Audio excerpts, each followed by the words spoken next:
উঠে দাঁড়াই চাবিটা নেওয়ার জন্য, তখন ও আমাকে একটা কিস করে বসে। কেমন আছেন শামিমা? জি ভাইয়া, ভালো আছি। আপনি এসেছেন গাজীপুর থেকে? জি ভাইয়া। ওকে, আপনার কিছু তো আমরা দেখছি না কেউ, সুতরাং একটু বেসিক জিনিসগুলো আমাদের একটু বলতে হবে। আপনার বয়স এখন কত? 23।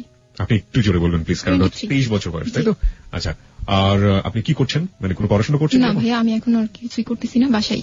আচ্ছা, বাসায় থাকেন আপনি। আপনার কয় ভাই বোন? 2 ভাই 2 বোন, আমি সবার বড়। আপনি সবার বড় এবং আপনারা 2 ভাই 2 বোন। ঠিক আছে, আপনার জীবনের গল্পে আমরা যাই, তবে যাবার আগে একটু আমরা জানতে চাই যে আপনার বাবা কি কোনো কাজ করেন বা জব করেন? হ্যাঁ ভাইয়া, আমার বাবা একটা সরকারি চাকরি করে, হচ্ছে বাংলাদেশ সমরাস্ত্র কারখানাতে। বাংলাদেশ সমরাস্ত্র কারখানাতে। আর আপনার মা? আমার মা গৃহিণী। আপনার মা হাউসওয়াইফ। ওকে, চলুন আপনার জীবনের গল্প আমরা শুনবো এবং খুব মনোযোগ দিয়ে শুনবো আশা করছি। কোথা থেকে আপনি শুরু করতে চান? ভাইয়া, আমি শুরু করবো ক্লাস 4-এ। যখন আমি পড়ি ক্লাস 4, আমরা তখন নানির বাড়িতে থাকি। ক্লাস 4-এ? হ্যাঁ, নানির বাড়িতে থাকি। তো আমার দাদুর জোরাজোরিতেই আমার বাবাকে দেশের বাইরে পাঠানো হয়। চাকরি থাকা অবস্থাতেই দেশের বাইরে পাঠানো হয়। আমার মামারা যে দেশের বাইরে থাকে, তার জন্য বলা হয় যে তাদের মেয়ের জামাইকে কেন নেওয়া হচ্ছে না। তো একটা জোরপূর্বক, আমার বাবার কোনো ইচ্ছাই ছিল না এখানে। তো অনেক টাকা ধার করে তারপর যাওয়া হয় সৌদি। সেখানে 3 মাস 7 দিন থেকে চলে আসছে আপনার বাবা। হ্যাঁ, চলে আসছে টাকা পয়সা মাইটার খেয়ে। আসার পরে যেটা হয়েছে যে চাকরিটা নিয়ে অনেক ঝামেলা সৃষ্টি হয়েছে, যে 1 মাস 7 দিন পার হয়ে গেছে। 3 মাস 7 দিন, 3 মাস 7 দিন পার হয়েছে। তার আগে আপনার বাবা চাকরি করতেন? হ্যাঁ, চাকরি করতেন। এবং ওখান থেকে ছুটি নিয়ে 3 মাসের ছুটি নিয়ে চলে গেছে। তো 7 দিন যেহেতু পার হয়ে গেছে, সরকারি চাকরি, তো লাল কালি একটা পড়ে গেছে। কেন গিয়েছিলেন মূলত বিদেশে? বিদেশে গেছে ছেলে মেয়ে 4 জন, ভাবলো যে হয়তো বা গেলে উন্নতি করতে পারবে, আর ছেলে মেয়েও ভালোভাবে থাকতে পারবে, পড়াশোনা করাবে। আচ্ছা। আম্মু অনেক টাকা পয়সা ধার করে বিদেশ পাঠালো। 3 মাস 7 দিন থেকে চলে আসলো। ওকে। তারপর এসে অনেক কষ্ট করে, মানে আমার যে আব্বুর বস আছে, ওনাদেরকে ধরে টরে যে চাকরিটা আবার নিল। তো চাকরি করতেছে এর মধ্যে একদিন আমাদের পড়াশোনা নিয়ে, আমরা 2 ভাই বোন, আমার ইমিডিয়েট ছোট যেটা, ওটা আর আমরা এত বেশি টেলিভিশন দেখতাম নানুর বাড়িতে, এটা নিয়ে আন্টির সাথে আমার আব্বুর ঝগড়া লেগে আমাদের কোয়ার্টার নিয়ে ফেলে। মানে আমরা যে সরকারি কোয়ার্টার, ওই কোয়ার্টার নিয়ে ফেলে। আচ্ছা। তো 2 ভাই বোন নিয়ে আব্বু আম্মু ওখানে উঠলো। আচ্ছা আচ্ছা। তখন আমি ক্লাস 5-এ পড়ি। হ্যাঁ, ক্লাস 5-এ। ক্লাস 7-এ যখন উঠি তখন আমরা বাসা চেঞ্জ করি। আচ্ছা। যেহেতু ফ্যামিলিতে একটা অর্থনৈতিক সমস্যা ছিল, তার জন্য আমাদের বাসায় একটি লজিং রাখা হয় একটা ছেলেকে। আচ্ছা। ছেলেটির নাম হচ্ছে জুয়েল কাউসার, আব্দুল্লাহ কাউসার জুয়েল। আমার আম্মু বেশিরভাগ সময় বাইরে থাকতো, যেহেতু অনেক টাকা ধার হয়ে গেছে। আমি একটু পরিষ্কার করতে চাই, ছেলেটাকে লজিং নিয়ে আসলো আপনার বাবা? না, বাবা না। তাহলে? আমার একটা ভাইয়া ছিল, দূর সম্পর্কে এক ভাইয়ার সাথে পড়তো, আই মিন ফ্রেন্ড। ওই ভাইয়ার মাধ্যমে আসা। তো আম্মু আর কিছু বলেনি যে উঠাও বা উঠো। হঠাৎ একদিন বগুড়া থেকে বেডিং পত্র নিয়ে আমাদের বাসায়। বগুড়া থেকে? হ্যাঁ, বগুড়া থেকে। তো আমরা একটু অবাক, আম্মু একটু অবাক, কি ব্যাপার। আমরা 3 ভাই বোন আর আব্বু আম্মু এক রুমে আরেকটা রুম ভাড়া দেওয়া হলো, মানে সরকারি কোয়ার্টারের মধ্যে। হ্যাঁ, সরকারি কোয়ার্টারের মধ্যে। যেটা কিন্তু কোনোভাবেই নিয়ম ছিল না। ও যখন ইন্টার ফার্স্ট ইয়ার ভর্তি, তখন আমি ক্লাস 7-এ। আমাদের সাথে এমন ভাবে মিশছে, মানে আমার আম্মু নিজের ছেলের চেয়েও বেশি এরকম ভাবে মিশছে আমাদের সাথে। মিশতে হঠাৎ করে একদিন বললো যে আমি আপনাদের সাথে ঈদ করবো। তো আমার আম্মু বললো যে ঈদ করবা তোমার বাবা মা রেখে, এটা কেমন দেখায়, তুমি এখানে ঈদ করবা? বলো না, আব্বু আম্মু কিছু বলবে না, এখানে ঈদ করবো। আমাদের সাথে ঈদ করলো। তো ঈদ করলো আমাদের সাথে, সারাদিন বাসা ছিল না, কিন্তু আর কি রাতটা আমাদের এখানেই ছিল। এইভাবে কাটতে কাটতে যখন আমি ক্লাস 8-এ বার্ষিক পরীক্ষা দিব, এমনকি রান্নাঘরে গিয়েও সে ভাত নিয়ে খাইতেছে এরকম। তারপর যখন ক্লাস 8-এ আমি বার্ষিক পরীক্ষা দিলাম, তখন হঠাৎ একদিন ও ভিতর রুমে, মানে ও তো থাকে বাইরের রুমে, আমি ভিতর রুমে ঘর মুছতেছিলাম।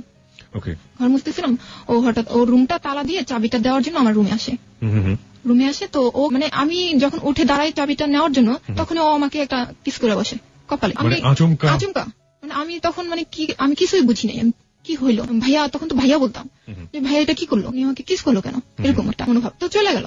সারাদিন আমার বাসায় ফিরে নেই। সন্ধ্যার পর যখন বাসায় ফিরতে, তখন আমি জিজ্ঞেস করলাম যে ভাইয়া আপনি এরকম একটা কাজ আমার সাথে করলেন, এরকম প্রশ্ন করলাম। তো উনি উত্তর দিল যে আমার ছোট বোনটা তো আমার কাছে নাই, তাই আমার অনেক খারাপ লাগছে এর জন্য। আমি ওনার কিরকম জানি, আমিও ভাবলাম হয়তোবা ছোট বোন ভেবে। তারপর যাক, এটা তো চলে গেছে, আমি ভুলে গেছি। যে এরকম সাধারণত যেটা হয় যে এরকম মানে এই বয়সটাতে খুবই ম্যাচিউর একটা বয়স, এবং এই বয়সে যদি মেয়েদের ক্ষেত্রে হোক বা ছেলেদের ক্ষেত্রে যেটাই হোক না কেন, এরকম ঘটনা ঘটলে সাধারণত ফ্যামিলি মেম্বারদের সাথে তারা ব্যাপারটা শেয়ার করে। তো আপনি কি শেয়ার করে? আমার যেটা মনে হয়, মানে বিশেষ করে ছোট বোনের সাথে হোক বা মার কাছে গিয়ে যাই হোক, আপনি কি কারোর সাথে শেয়ার করেছিলেন? না, আমি কারোর সাথে শেয়ার করিনি। আমার ছোট বোনটা আমার 8 বছরের ছোট, অনেক ছোট। তো ওর সাথে তো শেয়ার করার কোনো আসে না। আর আম্মু বেশিরভাগ সময় যেহেতু বাইরে থাকতো, আম্মুর সাথে অতটা বেশি ক্লোজ ছিলাম না যে সবকিছু খুলে বলবো। আর আমাকে দেখা যেত বাসা থেকে খুব বেশি বাইরে যেতে দিত না। আপনার আম্মু কোথায়, মানে যেহেতু তুমি হাউসওয়াইফ ছিলেন, উনি কোথায় থাকতেন? আম্মু যে ওই যে কি বলে এটাকে, সমিতি যেটাকে বলে, এটার সাথে জড়াই গেছিল অনেক বেশি। সমিতি করতেন? হ্যাঁ, সমিতি করতেন। এই বেশিরভাগ সময় বাহিরে থাকতেন। তো এই খুব বেশি সময় পাইনি তার সাথে যে কথাগুলো খুলে বলবো। আর যেহেতু আমি বাহিরেও আমাকে খুব কম যাওয়া হতো, যে বাহিরে যাইতেন না, দোতলা বাসা ছিল তো বাহিরে খুব বেশি যাওয়া হতো না, তাই কারোর সাথে বলাও হতো না যে বান্ধবী বা বন্ধু কেউ আছে যে আমি শেয়ার করবো, এরকম কেউ ছিল না। খুব কম মিশছি মানুষের সাথে আমি। আচ্ছা, তো তারপরে ছেলেটা আসলো, আপনি তাকে বললেন?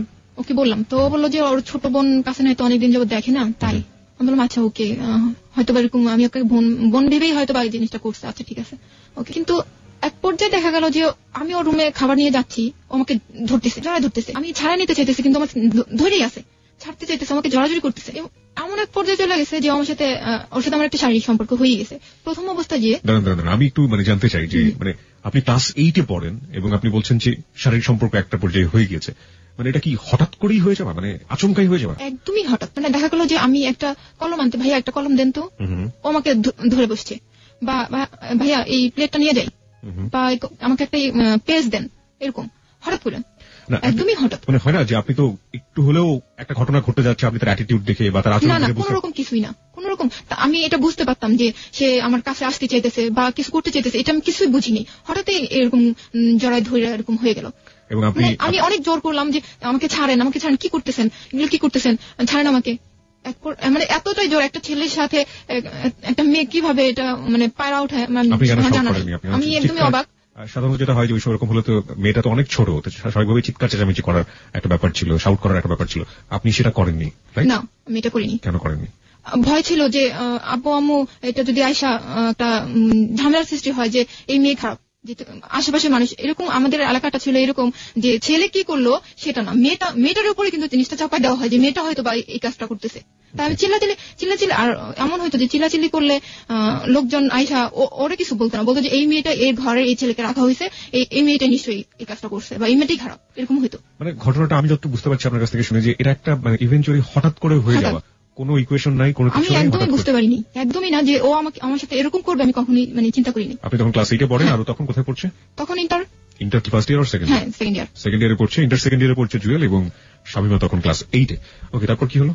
তারপর আমি তো কান্নাকাটি করতেছি খুব, আমাকে এরকম করলেন কেন আপনি? তো কান্নাকাটি করার পর আমাকে বুঝালো যে কান্নাকাটি করো না, এটা হঠাৎ করে হয়ে গেছে, টেনশন করার কিছু নাই, আমি তো একা খুব কান্নাকাটি করি, চিন্তা করি যে আমার সাথে কি হইলো। তারপর একের পর এক যখনই ও দেখতেছে যে আমার ফ্যামিলির কেউ নাই বা আমি একা, তখনই আমাকে ধরার চেষ্টা করছে, তখনই আমার সাথে একটা সম্পর্ক তৈরি করে জোর করে। আমি ভিতর রুমে ঘুমায় আছি, ও আস্তে করে, আমার ছোট দুইটা ভাই বোন পাশে শোয়া, ও আস্তে করে যায়, আমার পাটাই না ধৈরাটাই না বাইরে নিয়ে আসে, নিয়ে এসে আমাকে জোর করে। টু বি অনেস্ট, আপনি নিজেও কি সাড়া দিতেন?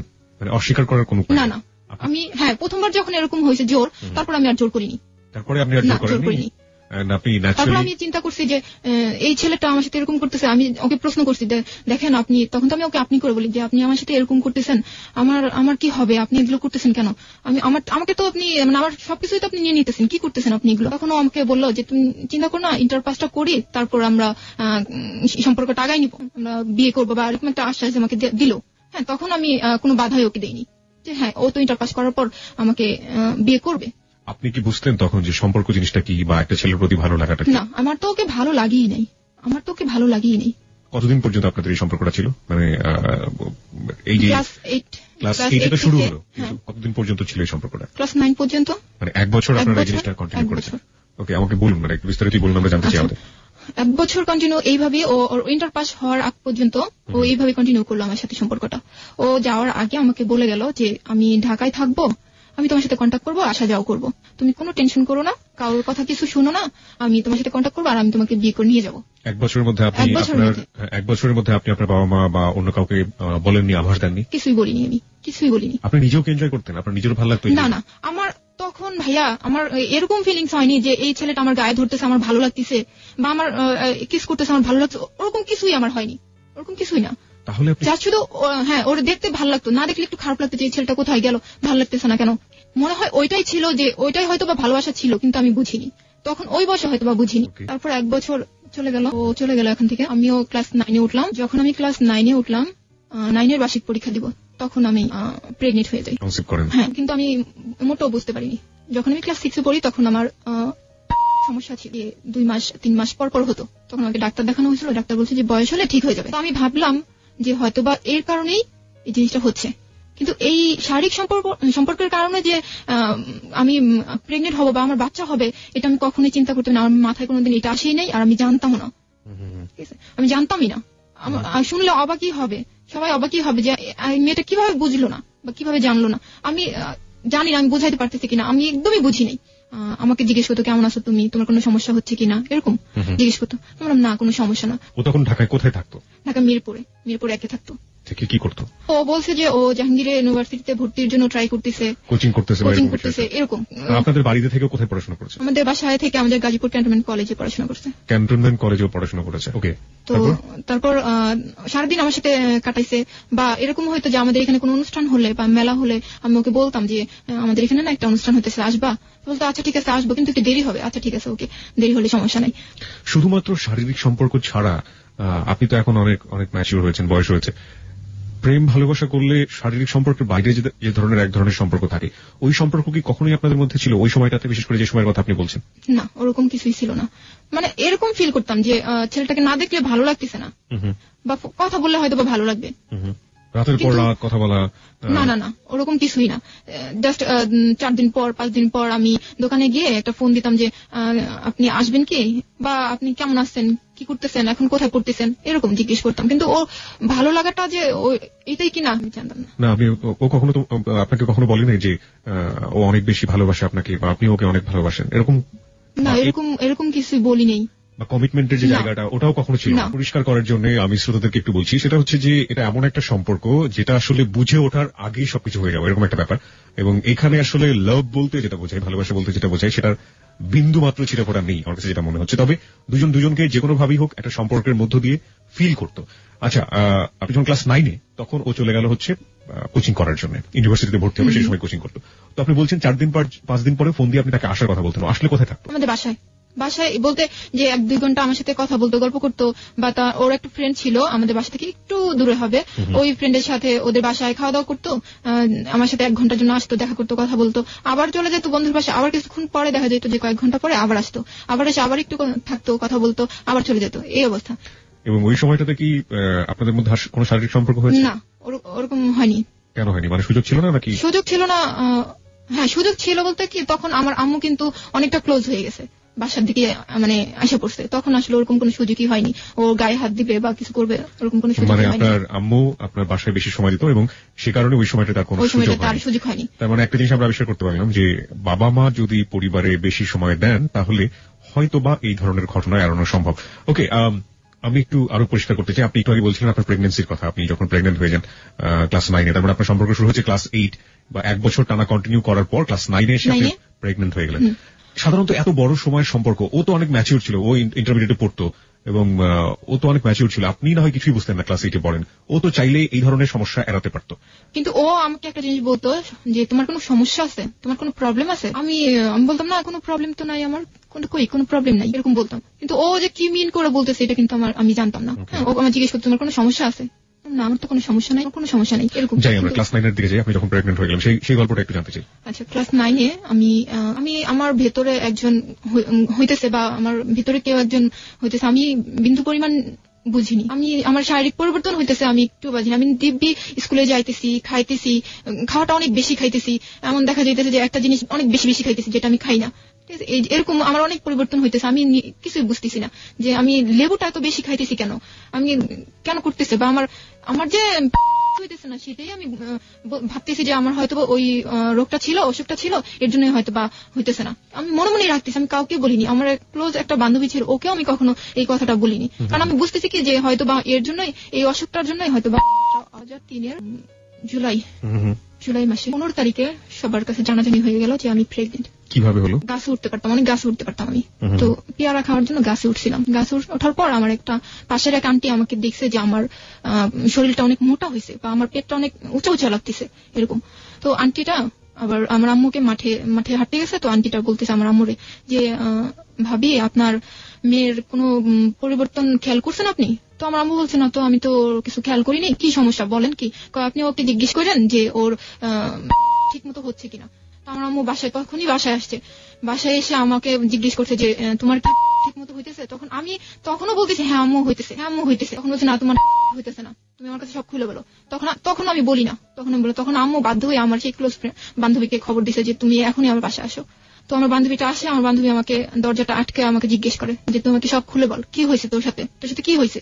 তারপর আমার বান্ধবী এত জোর করতেছে, তারপর আমি বলি না যে আমার সাথে এই হয়েছে।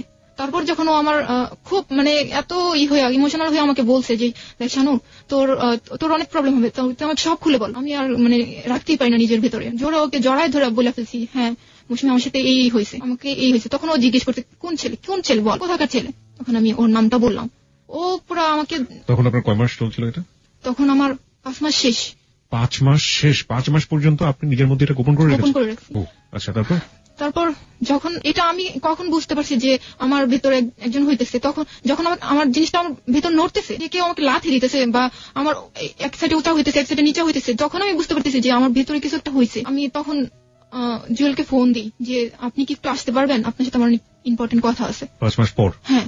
তখন ও আমাকে বললো যে আমার 18 তারিখ পরীক্ষাটা দেই, তারপর আসি।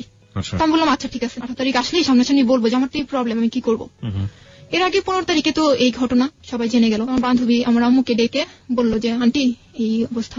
আমার আম্মু তো তখনই শেষ। আমার আম্মু তখন কি বেঁচে আছে না কি কিছু বুঝতে না, এমন কান্না করতেছে, আর কি করবে, আমাকে বকাও দিতে পারতেছে না, মানে পুরো পাগলের মতো হয়ে গেছে। তখন আমাদের দোতলায় একটা আন্টি ছিল, আন্টিটা ছিল আবার অ্যাডভোকেট।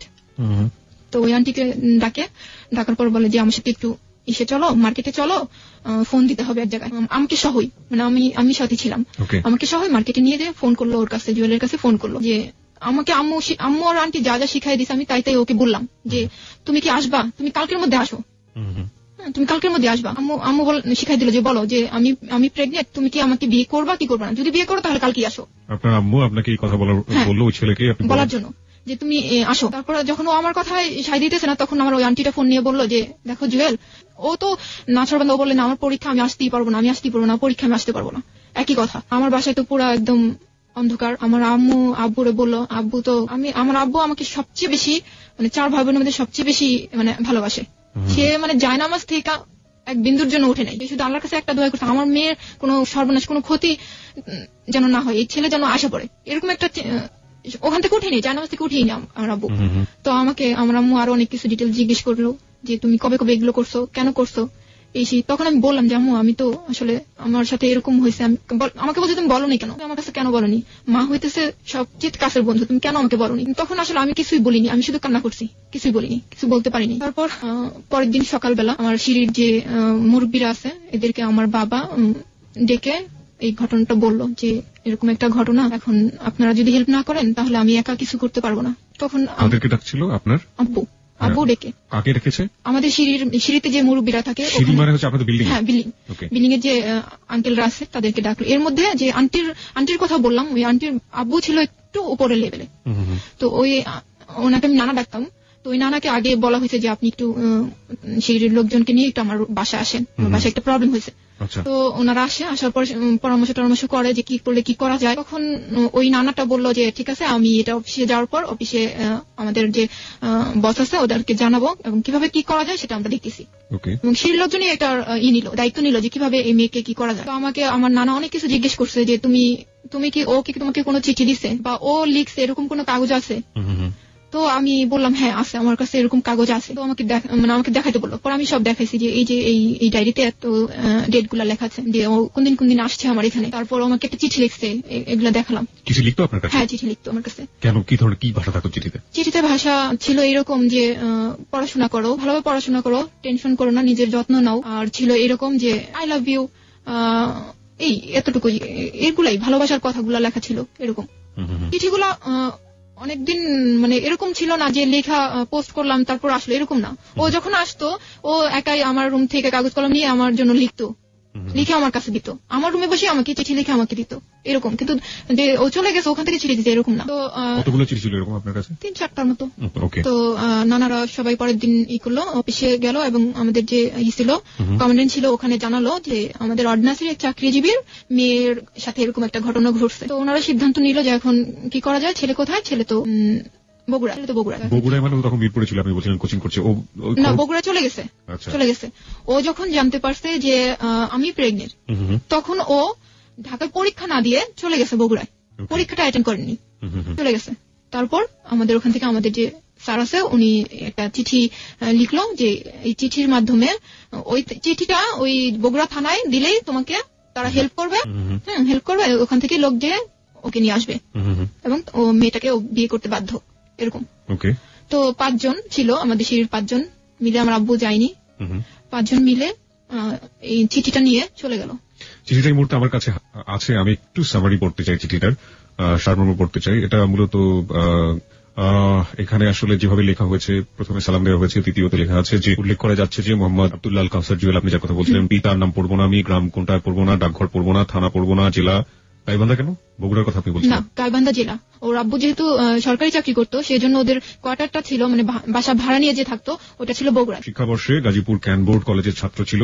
ওকে, উক্ত কলেজের ছাত্র হিসেবে সে বাংলাদেশ সমরাষ্ট্র কারখানার কর্মচারী, আপনার বাবার নাম, এবং আপনার বাসায় লজিং থাকতো। বাসায় লজিং থাকার সুবাদে সে অমুকের অপরিণত 14 বছর বয়স্কা মেয়ে শামীমা সুলতানা শানু, আপনার ডাকনাম, এর সাথে সখ্যতা গড়ে তোলে এবং মেয়েটিকে এক সময় তার লালসার শিকারে অন্তঃসত্ত্বা হয়ে পড়ে। বিষয়টি জানাজানি হলে জুয়েল মেয়েটিকে বিবাহ করার প্রতিশ্রুতি দিয়ে বাড়ি যায়, কিন্তু তারপর থেকে জুয়েলের আর কোনো খবর নেই। সে মেয়েটি এবং মেয়ের পরিবারের সাথে যোগাযোগ বিচ্ছিন্ন করে দেয়। 3 আছে যে মেয়েটি একেবারে কিশোরী, জীবনের ভালো মন্দ বোঝার আগে অন্তঃসত্ত্বা হয়ে পরিবার এবং সমাজের ধিক্কারের মধ্যে পড়েছে। সমাজে এখন পারে তাকে উদ্ধার করে মর্যাদা দিতে, পুনর্বাসিত করতে। সমাজের দায়িত্ব অন্তঃসত্ত্বা মেয়েটির অনাগত শিশুর পিতৃ পরিচয় প্রতিষ্ঠিত করা। 3 নম্বর পয়েন্ট আমি আরেকবার পড়তে চাই। মেয়েটি একেবারেই কিশোরী, জীবনের ভালো মন্দ বোঝার আগে অন্তঃসত্ত্বা হয়ে পরিবার এবং সমাজের ধিক্কারের মধ্যে পড়েছে। সমাজে এখন পারে তাকে উদ্ধার করে মর্যাদা দিতে, পুনর্বাসিত করতে। সমাজের দায়িত্ব অন্তঃসত্ত্বা মেয়েটির অনাগত শিশুর পিতৃ পরিচয় প্রতিষ্ঠা করা। এই পয়েন্ট আমি 2 বার পড়েছি, তার পেছনে যথেষ্ট কারণ আছে, সেটা আমি একেবারে অনুষ্ঠানের শেষে বলতে চাই। 4, পত্রবাহক বাংলাদেশ সমরাস্ত্র কারখানার কর্মচারী, তার অনাগত শিশুর পিতৃ পরিচয় প্রতিষ্ঠা করার মান সেই আপনাদের সাহায্যে সহায়তা প্রার্থী। আপনারা অবশ্যই আপনাদের সুনাম এবং মর্যাদার প্রভাব খাটিয়ে বিষয়টি ধর্মীয় সমাধানে ব্রতী হবেন। আর পরে যিনি পাঠিয়েছিলেন বা প্রাতিষ্ঠানিকভাবে তার কাগজে সিল সাপোর্ট এবং সাইন। ওকে, এটা একটা খুবই ভালো কাজ করেছে, ছেলেটিকে নিয়ে আসার জন্য একটা প্রশাসনিক উদ্যোগ নেওয়া হয়েছে, খুবই প্রশংসার কাজ। এবং এক্ষেত্রে আপনার বাবা যে চিন্তা ভাবনাটা করেছিলেন সেটা নিঃসন্দেহে প্রশংসার দাবিদার। তারপর কি হলো? তারপর এখান থেকে 5 জন চলে গেল ওখানে প্রথমে ওদের বাড়িতে উঠেনি, প্রথমে সোজা মানে থানায় চলে গেছে। থানা থেকে এই চিঠিটা দেখানোর পরে ওনারা থানা থেকে লোক পাঠায় যে ওনাদের সাথে যাওয়ার জন্য ওদের বাড়িতে। তো পুলিশ সাথে চলে গেল ওদের বাড়িতে যাওয়ার পর প্রথমেও ছিল না, ওর বাবাকে বললো যে আপনার ছেলে, এই চিঠিটা দেখানো হলো যে আপনার ছেলেকে হাজির করেন, আপনার ছেলে এরকম একটা কর্ম করছে, এটার সমাধান দিতে হবে। যখন চাপ দেওয়া হলো তখন ওনার ছেলে বাসায় আসলো। বাসায় আসার পর মানে কি ওই বগুড়াতে বাসায় আসলো? বগুড়াতে বাসায় আসলো। বাসায় আসার পর আমাকে একটু জানাবেন ওনার বাবা কি করতেন? ওনার বাবাও কি মানে ওনার বাবা হচ্ছে আপনার সরকারি চাকরিজীবী, এগ্রিকালচার অফিসার, কোয়ার্টারে থাকার কথা, বাট উনি হচ্ছে বাসা ভাড়া নিয়ে থাকে। বাসা ভাড়া নিয়ে থাকে। ওকে, তো ওখানে ছেলে হাজির হইলো।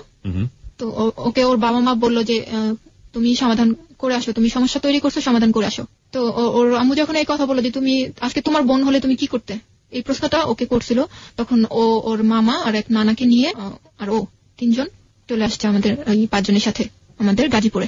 আপনাদের এখান থেকে 5 জন গিয়েছিল? হ্যাঁ, 5 জন গিয়েছিল এবং 5 জনই খুব উঁচু লেভেলের লোক গিয়েছিল। তারপর চলে আসছে তখন রাত 1টা বাজে, আসছে 1টা বাজে। তখনই আমার আগেই ফোন করে দেওয়া হয়েছে যে ওদেরকে নিয়ে আমরা আসতেছি। তো এদিকে কাজী টাজি সবই ঠিক করা ছিল, আমাদের বাসায় ওদের ওখান থেকে লোকজন আসবে সেই প্রিপারেশনও নেওয়া হয়ে গেছিল, যে থাকা খাওয়া সবই ঠিক হয়ে গেছিল। তো রাত্রে যখন আসলো, প্রথমে আমাদের রুমে উঠায়নি, দোতলা যে আন্টির কথা বললাম আমি, যে নানার কথা, ওনাদের বাসায় উঠানো হয়েছে তাদেরকে। তারপর তাদের সাথে একটা কথা বলা হলো যে এখন তো ছেলেকে এই মেয়েকে বিয়ে করতে হবে, এখন আপনারা কি করবেন আপনারা, বা কি ওর জন্য কিছু কিনবেন বা কিছু নিবেন। তখন ওর মামা বললো যে হ্যাঁ, ওর জন্য আমরা একটা শাড়ি আর একটা নাকফুল নিয়ে আসবো। আমার এখানে 2টো পয়েন্ট আছে। একটা হচ্ছে এই পত্রে উল্লেখ করা আছে আপনার বয়স 14 বছর এবং এটা একটা প্রশাসনিক পত্র এবং একটা প্রাতিষ্ঠানিক পত্র। সেই সময়ে তাকে আপনার চিন্তা করা হচ্ছে আপনাকে বিয়ে দেওয়া হবে এবং আমার বয়স হচ্ছে তখন 14 বছর, যেটা এই পত্রে একদম স্পষ্ট করে উল্লেখ করা আছে। বাংলাদেশ সরকারের নিয়ম অনুযায়ী 18 বছরের নিচে কোনো মেয়েকে বিয়ে দেওয়ার কোনো এখতিয়ার কারণ নেই এবং প্রাতিষ্ঠানিকভাবে সেটা উদ্যোগ নেওয়া তো একেবারে রীতিমতো অন্যায়। তাহলে এই ধরনের কাজ তারা কোন চিন্তাতে করেছিল, মানে কেন করেছিল, আপনার কি মনে হয়? তখন তো এটা ছাড়া মনে হয় না যে কিছু করা ছিল। তারা এই চিন্তাটা করছে যে বয়সটা যখন আর কি 14 বছর, এটাকে একটা তো সমাধানে নিতে হবে, যে মেয়েটাকে তো বিয়ে দিতে হবে। কিন্তু আচ্ছা ঠিক আছে, আমি বরং এই প্রশ্নটা আমি শ্রোতাদেরকেই করতে চাই। ওকে আসলে প্রশ্নের মধ্যে না ফেলাটাই উচিত হবে, ও বরং ওর জীবনের গল্পটা ভালো করে বলুক আমাদের কাছে। আমি বরং এই প্রশ্নটাই করছি, মানে পুরো সিস্টেমটাকে প্রশ্নটা করছি। যে লেটারটা দিয়ে সে ছেলেটাকে নিয়ে আসা হলো ধরে, সেটা একটা প্রাতিষ্ঠানিক পত্র এবং সেই পত্রে স্পষ্ট করে উল্লেখ করা আছে বাসায় লজিং থাকার সুবাদে সে জনাব অমুকের অপরিণত 14 বছর বয়স্কা মেয়ে এর সাথে সখ্যতা করে তোলে এবং এই পত্রের প্রেক্ষাপটে সেখানে গিয়ে প্রাতিষ্ঠানিকভাবেই তাকে ধরে নিয়ে আসা হয়েছে এবং সেই সময়টা বিয়ে দেওয়ার চেষ্টা করা হচ্ছে যখন শানুর বয়স মাত্র 14 বছর, মানে প্রাপ্তবয়স্ক হতে তার আরো 4 বছর বাকি।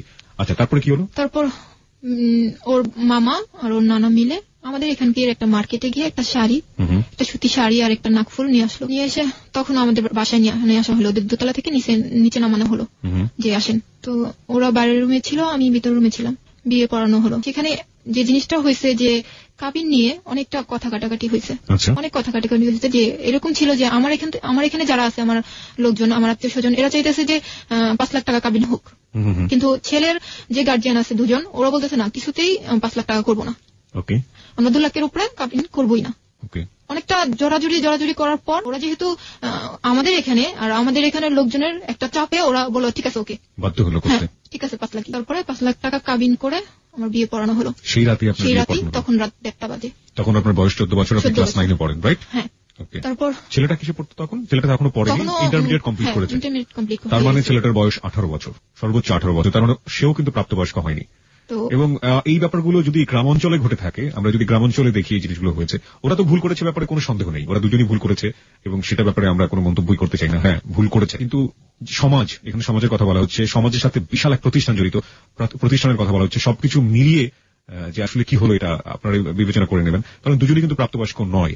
যাই হোক, তারপরে কি হলো? তারপর আমার আন্টি, মানে যে আন্টির কথা আমি বলতেছি বারবার, ওই আন্টি আমাকে বললো যে তুমি এখন একটু ওই রুমে যাও, জুয়েলের কাছে যাও, কথা বলো। আমি তো খুবই রাগ যে আমি ফোন করছি, আমি আমার আম্মু, আমার আন্টি ফোন করছি, তারপরে ও পরীক্ষায় অ্যাটেন্ড না করে ও মিথ্যে বলে ফাঁকি দিয়ে ও বগুড়ায় কেন চলে গেল?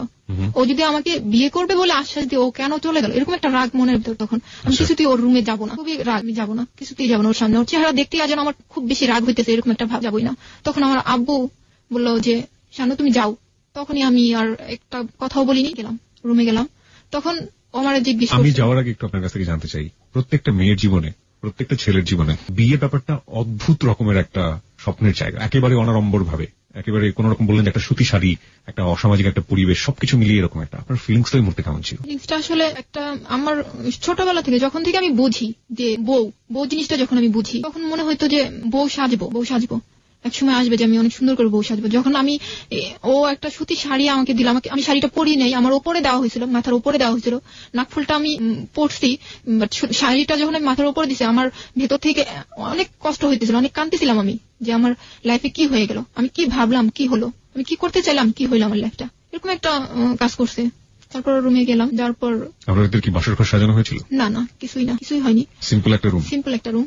রুমে যাওয়ার পর ও আমাকে অনেক প্রশ্ন করা শুরু করলো যে তুমি কেন আমাকে বললা না, আগে কেন বললা না, কেন তুমি লুকাইলা, আর আজকে লুকাইছো বিধায় এই অবস্থা হয়েছে তোমার, তুমি তোমার লাইফটা নষ্ট করছো, আমার লাইফটা নষ্ট করছো, এরকম কথাবার্তা। তখন আমার অনেক কষ্ট লাগছে, আমি কিছু না বলেই শুয়ে পড়ছি, চুপচাপ যাই শুয়ে পড়ছি এক সাইডে। শুয়ে পড়ার পর ও বলতেছে যে জানালাগুলো লাগাও।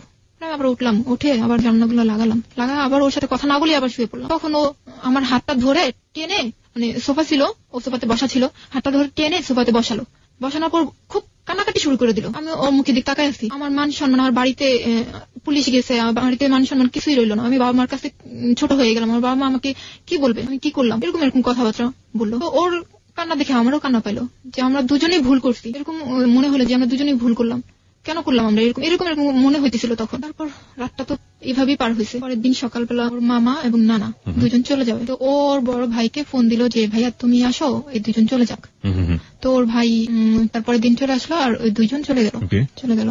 ওর বড় ভাই আসার পর থেকে শুরু হলো আমাকে বোঝানো। ভাই আসার সাথে সাথে আমাকে বোঝানো শুরু হয়ে গেল যে তুমি, আমি খাটে ওপর বসে আছি, সে একটা টোল ছিল, সুপার যে টোলটা সামনে নিয়ে বসে আমাকে বলতেছে যে তুমি এক কাজ করো, তুমি বেবিটা মিসক্যারেজ করে ফেলো। এটা বড় ভাই প্রথমে আপনাকে বলল? বড় ভাই প্রথমে বলল। তখন আমি একটু অবাক, আমি একবার ওর দিক তাকাইতেছি, একবার ভাইয়ার দিক তাকাইতেছি। তারপর আরো অনেক কিছু বোঝানো শুরু হয়ে গেল যে যদি তোমার এই বেবিটা ছেলে হয় তাহলে দেখা যাবে যে সবার আগে বাবাকে খুন করতেছে, আর যদি মেয়ে হয় তাহলে কখনোই বিয়ে দিতে পারবে না, সবাই তাকে জারজ সন্তান বলবে, বড় হয়ে কোথাও বিয়ে দিতে পারবে না, আর তোমার পড়াশোনাও নষ্ট হয়ে যাবে, আর তোমার যে তোমার হাজবেন্ডের যে এখন একদম মাঝপথ, এই পথেও তোমার হাজবেন্ডের পড়াশোনাও নষ্ট হয়ে যাবে। তারপর কি করতে হবে, যে কামলা দিয়ে খেতে হবে। তখন কি তোমরা ভালো থাকতে পারবে? এরকম আমাকে প্রশ্ন করতেছে, বিভিন্ন রকম প্রশ্ন করে আপনাকে বোঝানোর চেষ্টা করতেছে। তো আমার হাজবেন্ডও কিন্তু এরকমই কথাবার্তা আমাকে বলতেছে, বুঝাইতেছে, একদিন দুদিন করে বুঝাইতেছে। লাস্ট আমি একটা কথা আমাকে বলা হয়েছিল যে তুমি মেয়ে হলে বিয়ে দিতে পারবে না, মেয়ে হলে তুমি বিয়ে দিতে পারবে না, তাকে জারজ বলা হবে। এই কথাটা আমার অনেক বেশি লাগছিল। তখন আমি বললাম হ্যাঁ ঠিক আছে, আমি বেবি মিসক্যারেজ করবো। ক্লাস 9-এ পড়েন আপনি, 14 বছর বয়স, আপনি 5 মান্থ প্রেগন্যান্ট, এবং আপনি ওই সময় বেবি অ্যাবর্ট করতে যাচ্ছেন। আপনার ফিজিক্যাল, আমি একেবারেই হ্যাংলা ছিলাম, আর বলতেছি। তখন আমি রাজি হয়ে গেলাম যে হ্যাঁ আমি বেবিটা মিসক্যারেজ করে ফেলবো। তো এখন বিভিন্ন হসপিটাল আমাকে নেওয়া হচ্ছে। ওর ভাই বিভিন্ন হসপিটাল কেন নিচ্ছে? বিভিন্ন হসপিটাল এই কারণে যে হসপিটালে আমি যাচ্ছি না কেন, আমার অপারেশন করতে চাইতেছে না। একই হইতেছে আমার প্রেশার এতই কম ছিল, অনেক কম ছিল, আর গায়ে রক্ত একেবারেই ছিল না। তো এই কারণে ডাক্তাররা বলতেছে না আমরা এটা করতে পারবো না, যদিও করি আপনাকে বনসই দিতে হবে, যে কিছু হলে, এই মেয়ের কিছু হলে এটার জন্য ডাক্তাররা দায়ী থাকবে না। আপনার প্যারেন্টস যারা ছিল, আপনার অভিভাবক যারা ছিল, তারা কি বলছিল? আমার আব্বু আম্মু এটার জন্য আমাকে একদমই সাপোর্ট করেনি, আমাকে অনেক বুঝাইছে যে আমরা পালবো, তোমার পালা লাগবে না, আমরা পালবো। আমার এক আন্টি ছিল, যে অনেক গরিব একটা আন্টি, আমার আম্মুর খালাতো বোন। তো ওই আন্টি আমাকে বলছে যে তুই শুধু আমাকে দিয়ে দে, জন্মটা দিয়ে আমাকে দিয়ে দে, আমি সারা জীবন তোর সামনেই আসবো না ওর নিয়ে, এরকম বলছে। তারপর আমি রাজি হইনি, বলছি না। আমি আমার হাজবেন্ডকে বললাম যে আমি বেবিটা রাখি, আমাদের কাছে রাখবো না, আমার আন্টিকে দিয়ে দেবো, নিয়ে যাক, আমার চোখের সামনে থাকবে না, অনেক দূরে নিয়ে যাবে, এরকম বলছে ওকে আমি। কিন্তু ও কিছুতেই কিছু না, মিসক্যারেজ করতেই হবে, তাহলে তোমার প্রবলেম আমার প্রবলেম, এটা থাকলে অনেক প্রবলেম হবে, অনেক প্রবলেমের কথা আমাকে বুঝাইলো। তারপর তো আমি রাজি হলাম। আমার আব্বু আম্মু একদমই রাজি ছিল না। অনেক হসপিটাল ঘোরার পর আমাদের গাজীপুরে যে সদর হসপিটাল, ওখানকার একটা নার্স ছিল মহিলা, ওই মহিলা আমাকে আমার হাজবেন্ডকে বললো যে আমি এই জিনিসটা করাই দিতে পারবো, তবে এখানে না, হসপিটালে না, একটা বাড়িতে। তখন আমার হাজবেন্ড রাজি হয়ে গেল, ঠিক আছে আমাদেরকে ওখানে নিয়ে চলেন।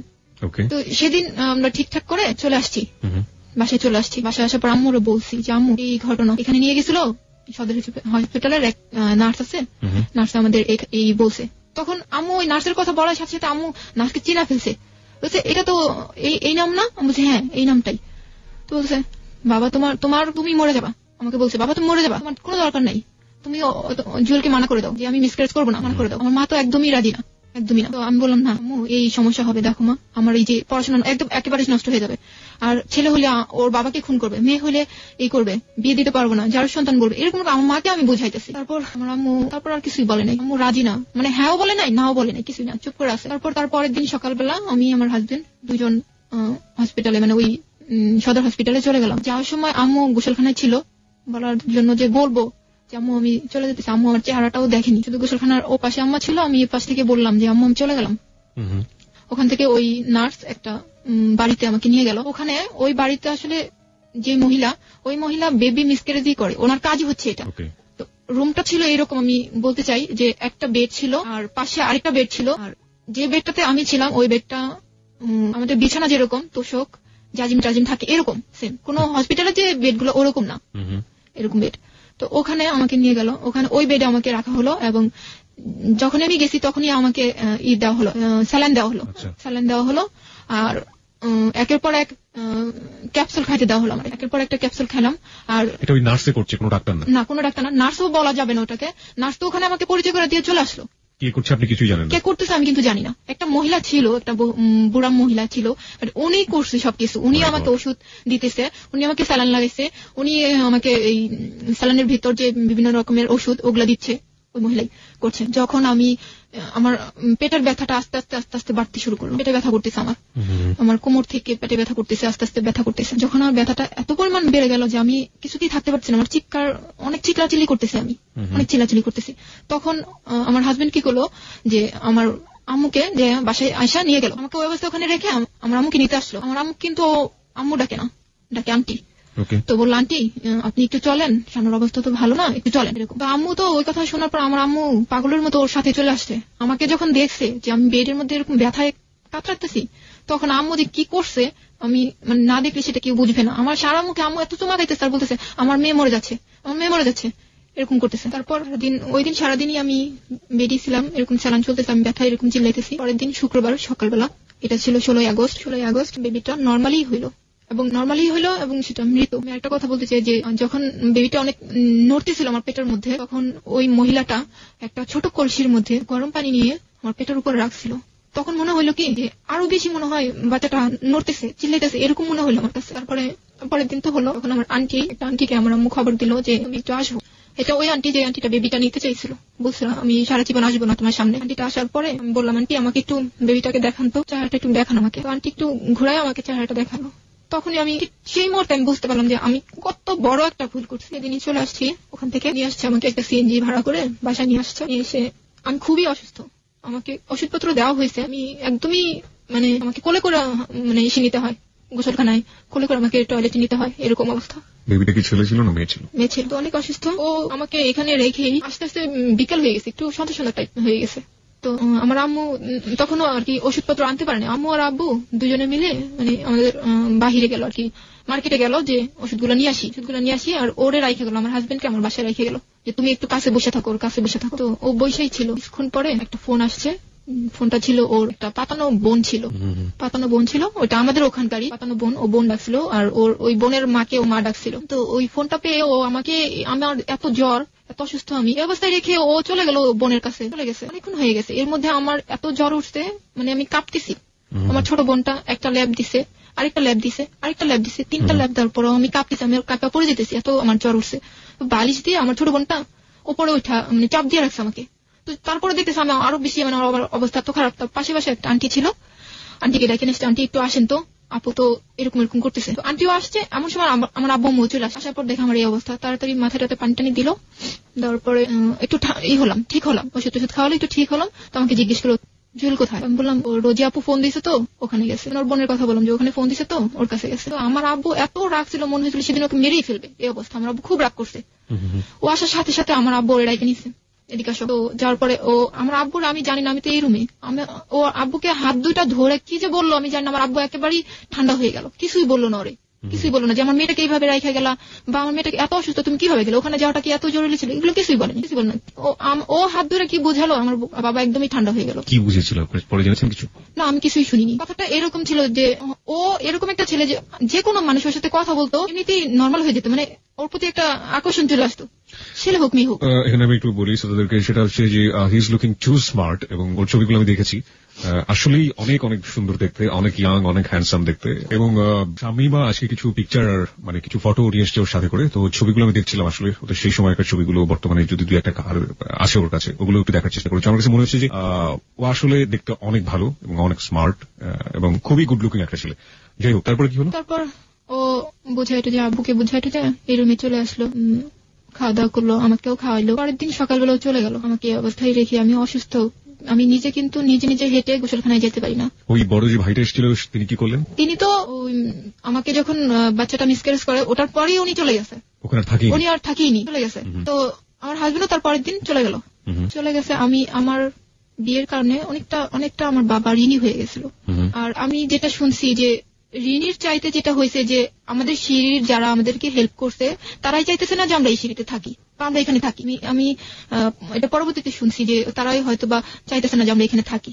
তার মানে যে বিল্ডিং এর লোকজন ধরে আপনাদের এই আয়োজনটা করে দিল, এখন তারাই চাচ্ছে না যে আমরা এখানে থাকি, ওই বিল্ডিং আপনারা থাকেন। তো আমার আব্বু বলল যে যেহেতু এখানে একটা ঝামেলা হয়ে গেছে, একটা মান-সম্মানের প্রশ্ন চলে আসছে, আবার আমি অনেক টাকা ধারের হয়ে গেছে, তাহলে কাজ করো আমরা বাসাটা ছেড়ে দিই, বাসাটা ছেড়ে আমরা বাহিরে একটা বাসা নিয়ে ওখানে থাকি। তো সবার ডিসিশন একই হলো। একটা কথা বলতে চাই ভাইয়া, যেটা আমার সবচেয়ে কষ্টের এই জিনিসটা, যে আমার যে ইমিডিয়েট ভাইটা, ছোট যে ভাইটা, আমার এই ঘটনার পর আমার সাথে 2 বছর কথা বলেনি, টানা 2 বছর আমার সাথে কোনো কথা বলেনি। তখন ও আমার কাছে আমাদের বাসাও থাকেনি, নানি বাড়িতে থাকতো। তখন ওর এসএসসি পরীক্ষা চলতেছিল, ও অনেক আমার সাথে একদমই কথা বলেনি, টানা 2 বছর। আমার চেহারা দেখছে দূর থেকে, আমার ওর সাথে কখনো কথা বলেনি। তো আমরা বাসা ছেড়ে দিলাম, ছেড়ে দিয়ে বাহিরে একটা অনেক নর্মাল একটা বাসা নিলাম, অনেক নর্মাল। ওখানে যাওয়ার পরে আগে থেকে একটু ওই যে বাবা বিদেশের ব্যাপারে ঋণ ছিল, তারপর আবার আমার প্লাস আমার বিয়ের যে ঋণ হয়েছিল, এগুলো মিলে অনেক কিছু মিলে অনেকটা ধারের হয়ে গেছে। ধার বলতে যেটা হয় যে সুদের টাকা যেটাকে বলে, এরকম টাইপের হয়ে গেছিল। তো ওখানে যাওয়ার পরে দেখা গেছে বাথরুমটা অনেক দূরে যায় বাথরুমটা গোসল করতে হইতো আমার, এরকম একটা পরিস্থিতি। তারপরও মানায় নিয়েছিলাম, আস্তে আস্তে মানায় নিয়েছি। তো সবসময় শরীরটা আস্তে আস্তে একটু ভালো হওয়া শুরু করলো, যে হ্যাঁ আমি ভালো হইতেছি, সুস্থ হইতেছি। তারপর আমি সারাক্ষণ একটা মন খারাপ করে থাকি, তো মানে সারাক্ষণ একটা টেনশন, একটা মন খারাপ, কষ্ট, কারোর সাথে মিশি না, ঘরের মধ্যেই কারোর সাথে কথা বলি না, এরকম। তো আম্মু বললো তুমি সারাক্ষণ ঘরের মধ্যে এরকম বসে থাকো, তুমি কাজ করো, তোমার আন্টির কাছে চলে যাও। আমার আম্মুরা হচ্ছে 5 বোন, যে বোনটা মানিকগঞ্জ থাকে, ওর কাছে আমি চলে গেলাম মানিকগঞ্জে যাওয়ার আগে আমার একটু জানতে ইচ্ছা করছেন যে আপনি তো বিয়ে করলেন, এখন সে হচ্ছে আপনার বর, বিয়ে করার পরে সে বাড়িতে চলে গেল, কিন্তু তার বাবা মা মানে আপনার শ্বশুর শাশুড়ি কি কখনো আপনার সাথে যোগাযোগ করেনি? সেই সময় বিশেষ করে যোগাযোগ করেনি আপনার সঙ্গে? কোনো যোগাযোগ করেনি। আপনার বাবা মা কি ওই আপনার শ্বশুর শাশুড়ির সঙ্গে যোগাযোগ করেছিল?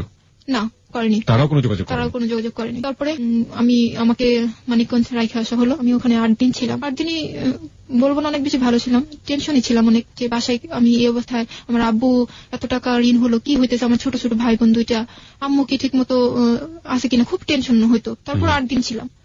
8 দিন থাকার পর হঠাৎ আমার আব্বু ফোন করছে আমার খালুর কাছে। খালুর কাছে ফোন দিছে যে শানুর একটু দাও, কথা বলি।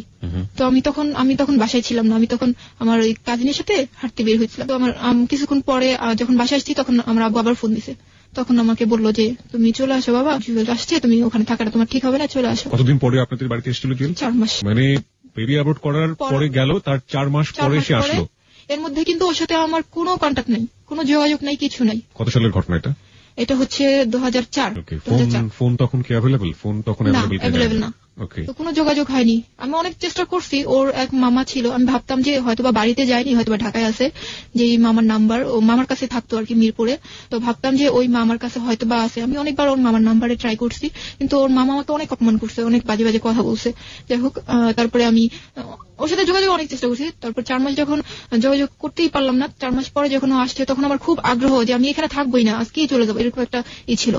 পরের দিন সকালবেলা আমি চলে আসছি বাসায় আসার পর দেখি যে ও আমাদের রুমে না, অন্য একটা রুমে শুয়ে আছে, অন্য একটা রুমে। আর আমাদের রুমে কিন্তু কিছুই ছিল না, বসার মতো, শোয়ার মতো। 4 মাস পরে এসে কিভাবে আপনাদের খুঁজে বের করলো? খুঁজে বের করছে যে আমার নানু বাড়িটা ছিল আপনার, আমরা যেখানে থাকি, কোয়ার্টারে যেখানে থাকতাম, তার গেটের আর কি মানে অপর সাইডে। ও জানতো যে ক্যানবোর্ড কলেজটা তারপরেই শানুর নানির বাড়ি, এরকম ও জানতো। তো ওই স্কুল গেট, ওইটার জায়গাটার নাম ছিল স্কুল গেট। ওখানে যাওয়ার পরে ও আমার আব্বু বা আমার আম্মু, বিশেষ করে আমার আম্মু, যেহেতু আমার আম্মু ওখানকার মেয়ে, আমার আম্মুর নামটা বলার সাথে সাথে ওকে দেখাই দিছে যে ওরা এখানে থাকে।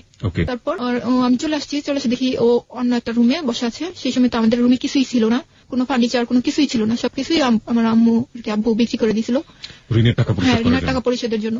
তো মানে কিছুই ছিল না, একেবারে কিছু না, ফ্যানটা পর্যন্ত ছিল না আমাদের রুমে। তো ও আমাকে বললো যে তোমাদের রুমটা কোথায়? তো আমি বললাম যে পাশে।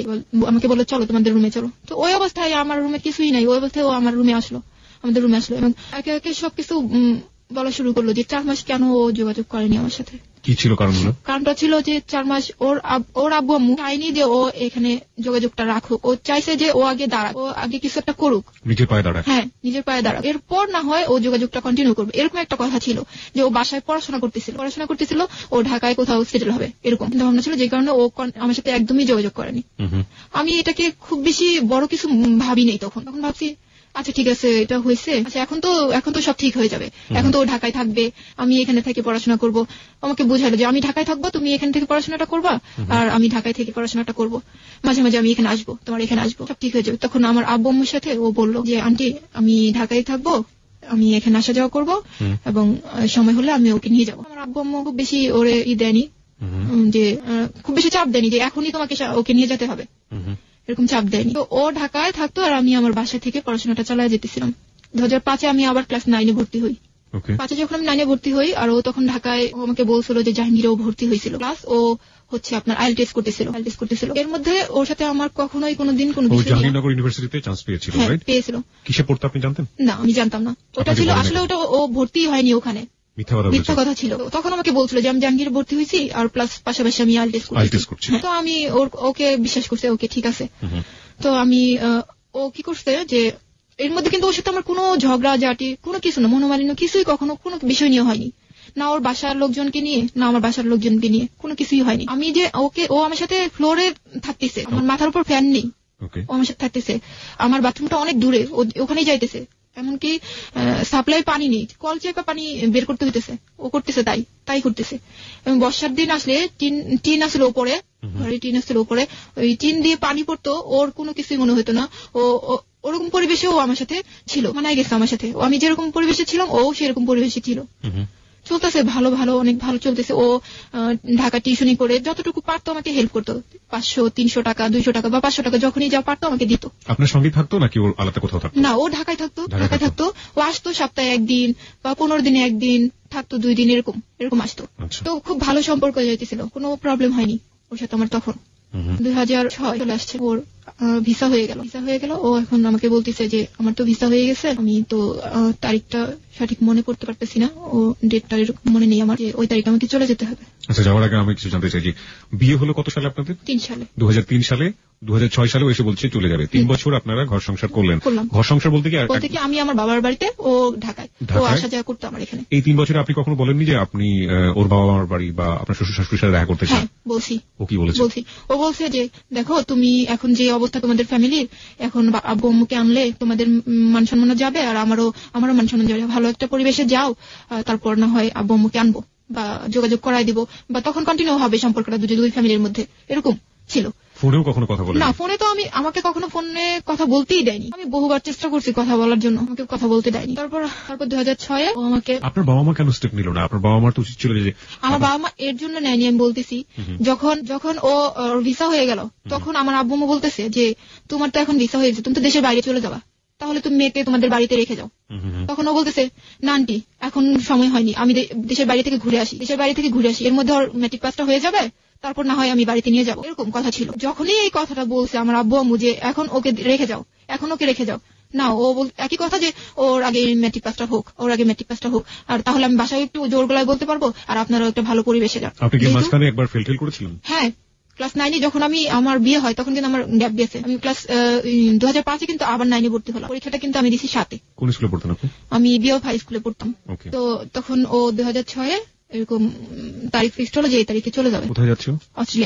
অস্ট্রেলিয়াতে চলে যাবে। তো ও আমাকে যাওয়ার সময় 1200 টাকা দিয়ে গেল, যে তুমি এই 1200 টাকা রাখো, যাওয়ার পরের মাসে আমি তোমাকে তোমার হাত খরচ পাঠিয়ে দিব, যেহেতু তোমার সামনে পরীক্ষা। এরকম বললো। খুব অবাক কাণ্ড যে আমি আমার হাজবেন্ডকে দেশের বাইরে চলে যাচ্ছে, আমি আমার হাজবেন্ডকে এয়ারপোর্ট পর্যন্ত দিতে আসতে পারিনি, আমাকে নেয়নি। ওর ফ্যামিলি, ও বাড়িতে আমার এখান থেকে চলে গেছে 2 দিন আগে আমার সাথে দেখা করে চলে গেছে। তারপর তার 2 দিন পরে ও অস্ট্রেলিয়াতে চলে গেছে, মানে আমার এখানে 2 দিন আগে, তারপর ও বাড়িতে গেছে, বাড়িতে যে ওখান থেকে 2 দিন পরে অস্ট্রেলিয়াতে চলে গেছে। এর মধ্যে ও আমার সাথে এয়ারপোর্টে নেমে আমার সাথে কথা বলছে যে আমি এখন প্লেনে উঠবো, এখনই আমি ভেতরে যাব। এরকম ওর ফ্যামিলি আসছে, সেখানে আমাকে নেয়নি।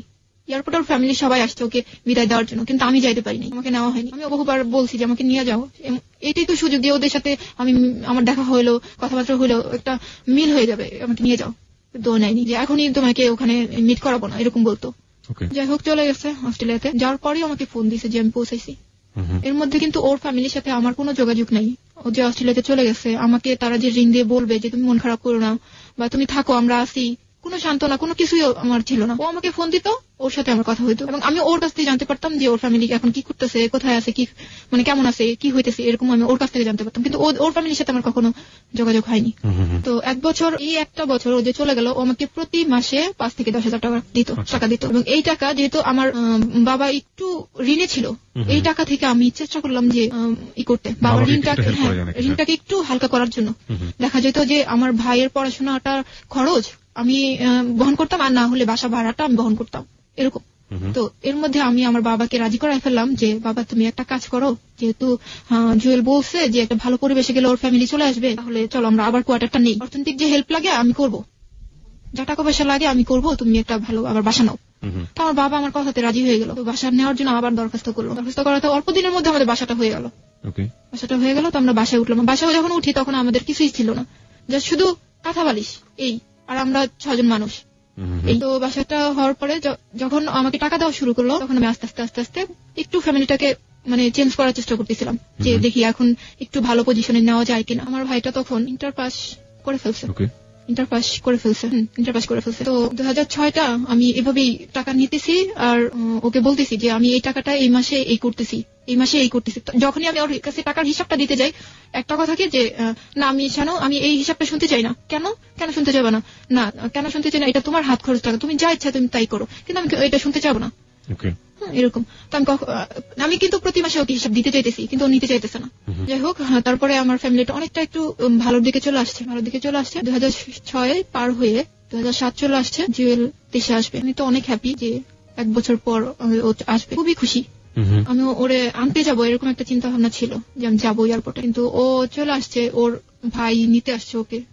আমি তো যাইতেই পারিনি। আমাকে ফোন করছে যখন অস্ট্রেলিয়ার এয়ারপোর্ট থেকে ও উঠে, তখন আমাকে ফোন দিয়েছে যে আমি এখন উঠবো। যখন ও বাংলাদেশের এয়ারপোর্টে নামে তখন আমাকে রিং দিয়েছে যে আমি নামছি, আমি দেশে আসছি। বাড়িতে চলে গেছে ওখান থেকে সোজা বগুড়াতে চলে গেছে। চলে যাওয়ার পর 7 দিন পর ও গাজীপুরে আসে, এবং এমন ভাবে আসে যে একটা জামাই শ্বশুর বাড়িতে যেভাবে আসে, অনেক কিছু মানে মিষ্টি ফল টল আবি যাবি এই সেই যা লাগে সবকিছু নিয়ে, একদম সবকিছু নিয়ে ও চলে আসছে আমাদের বাসায়। এর মধ্যে বাহির থেকে ও আমার জন্য তেমন কিছুই নিয়ে আসেনি। শুধু একটা শ্যাম্পু, একটা স্নো, একটা লোশন, মানে একটা 2টা নেল পলিশ, এরকম মানে ছোট মানুষরা যেরকম আর কি কসমেটিক ইউজ করে এরকম জিনিসপত্র আর কি নিয়ে আসছে। তো আমার ভাই বোন তো অনেক ভালোবাসতো ওরে, খুবই ভালোবাসতো। খুব খুশি ওরে দেখার পর, যে অন্যরকম হয়ে গেছে, ওর চুলগুলো অনেক বড় বড় হয়ে গেছে, মোটা হয়ে গেছে, অনেক খুশি ওরে দেখার পর। তো এরকম হয়েছে যে 1 মাস ছিল দেশে, 1 মাসের মধ্যে 13-14 দিন ও গাজীপুরে ছিল। টানা না, মনে করেন যে 2-3 দিন পর একদিন আসছে, 2 দিন ছিল, বা একদিন পরে আসছে 2 দিন ছিল, এরকম করে 13-14 দিন আমাদের এখানে ছিল, আর বাকিটা সময় বাড়িতে ছিল। এখানে ভালোই ছিল, একদমই ভালো। ওরে নিয়ে আমি ঘুরতেও গেছি, আমার নানির বাড়িতে গেছি, তারপর আমাকে মেলা নিয়ে গেছে, আমাকে ঘুরতে নিয়ে গেছে, এখানে সেখানে নিয়ে গেছে, আমার বোনকেও সাথে নিয়ে গেছে, ভাইকেও নিছে, সবার সাথে সবাইকে সময় দিছে ও।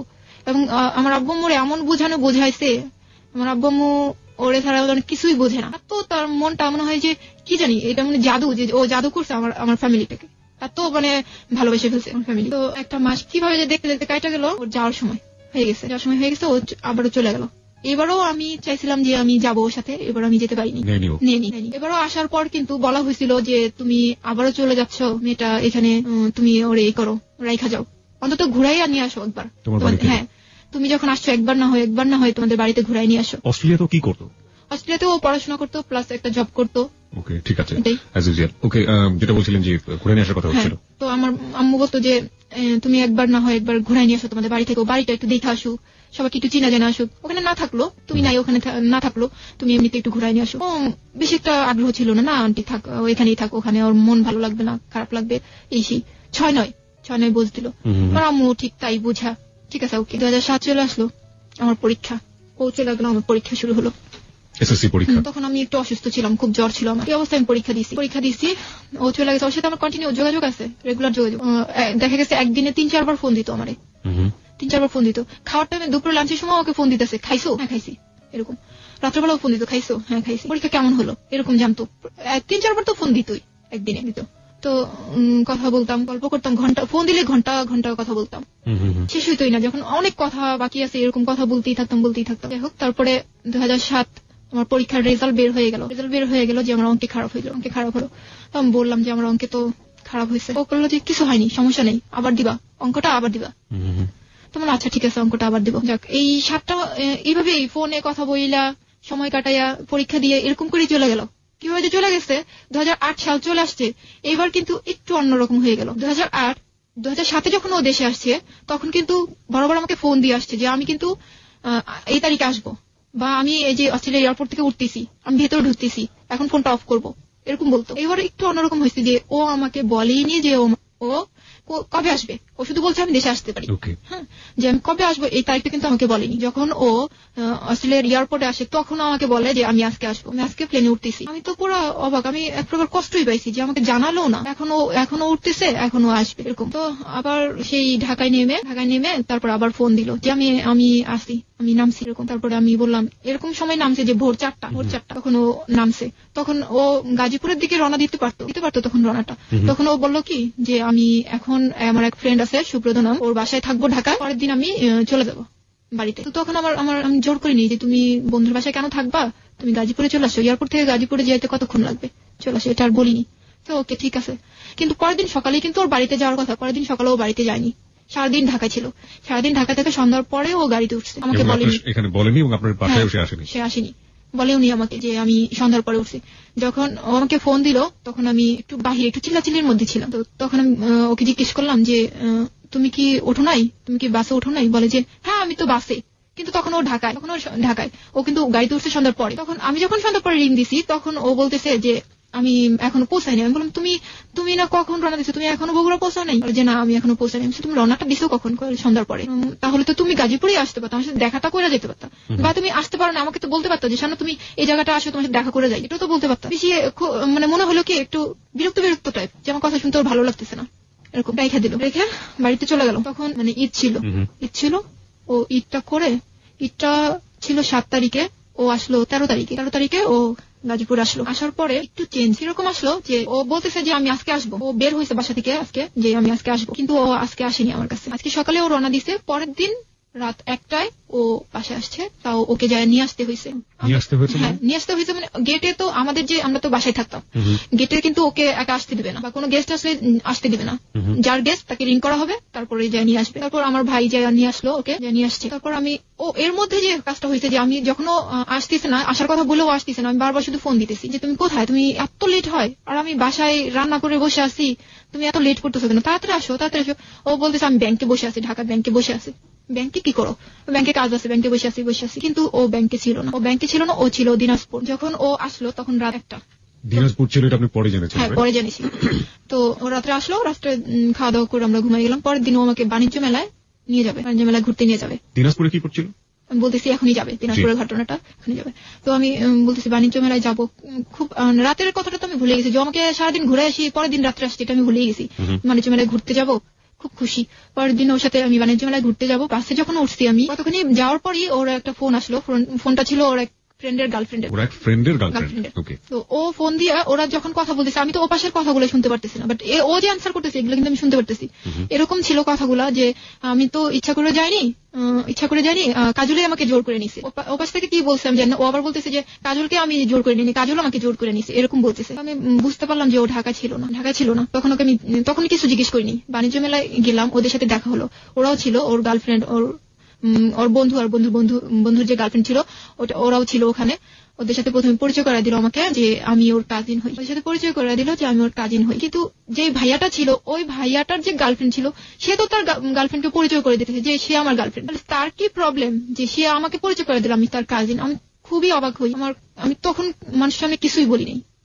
আমি বাণিজ্য মেলা ওর সাথে দিব্যি ঘুরে বেড়াইছি, খাওয়া দাওয়া করছি, ঘুরছি ফিরছি, বাসায় চলে আসছি।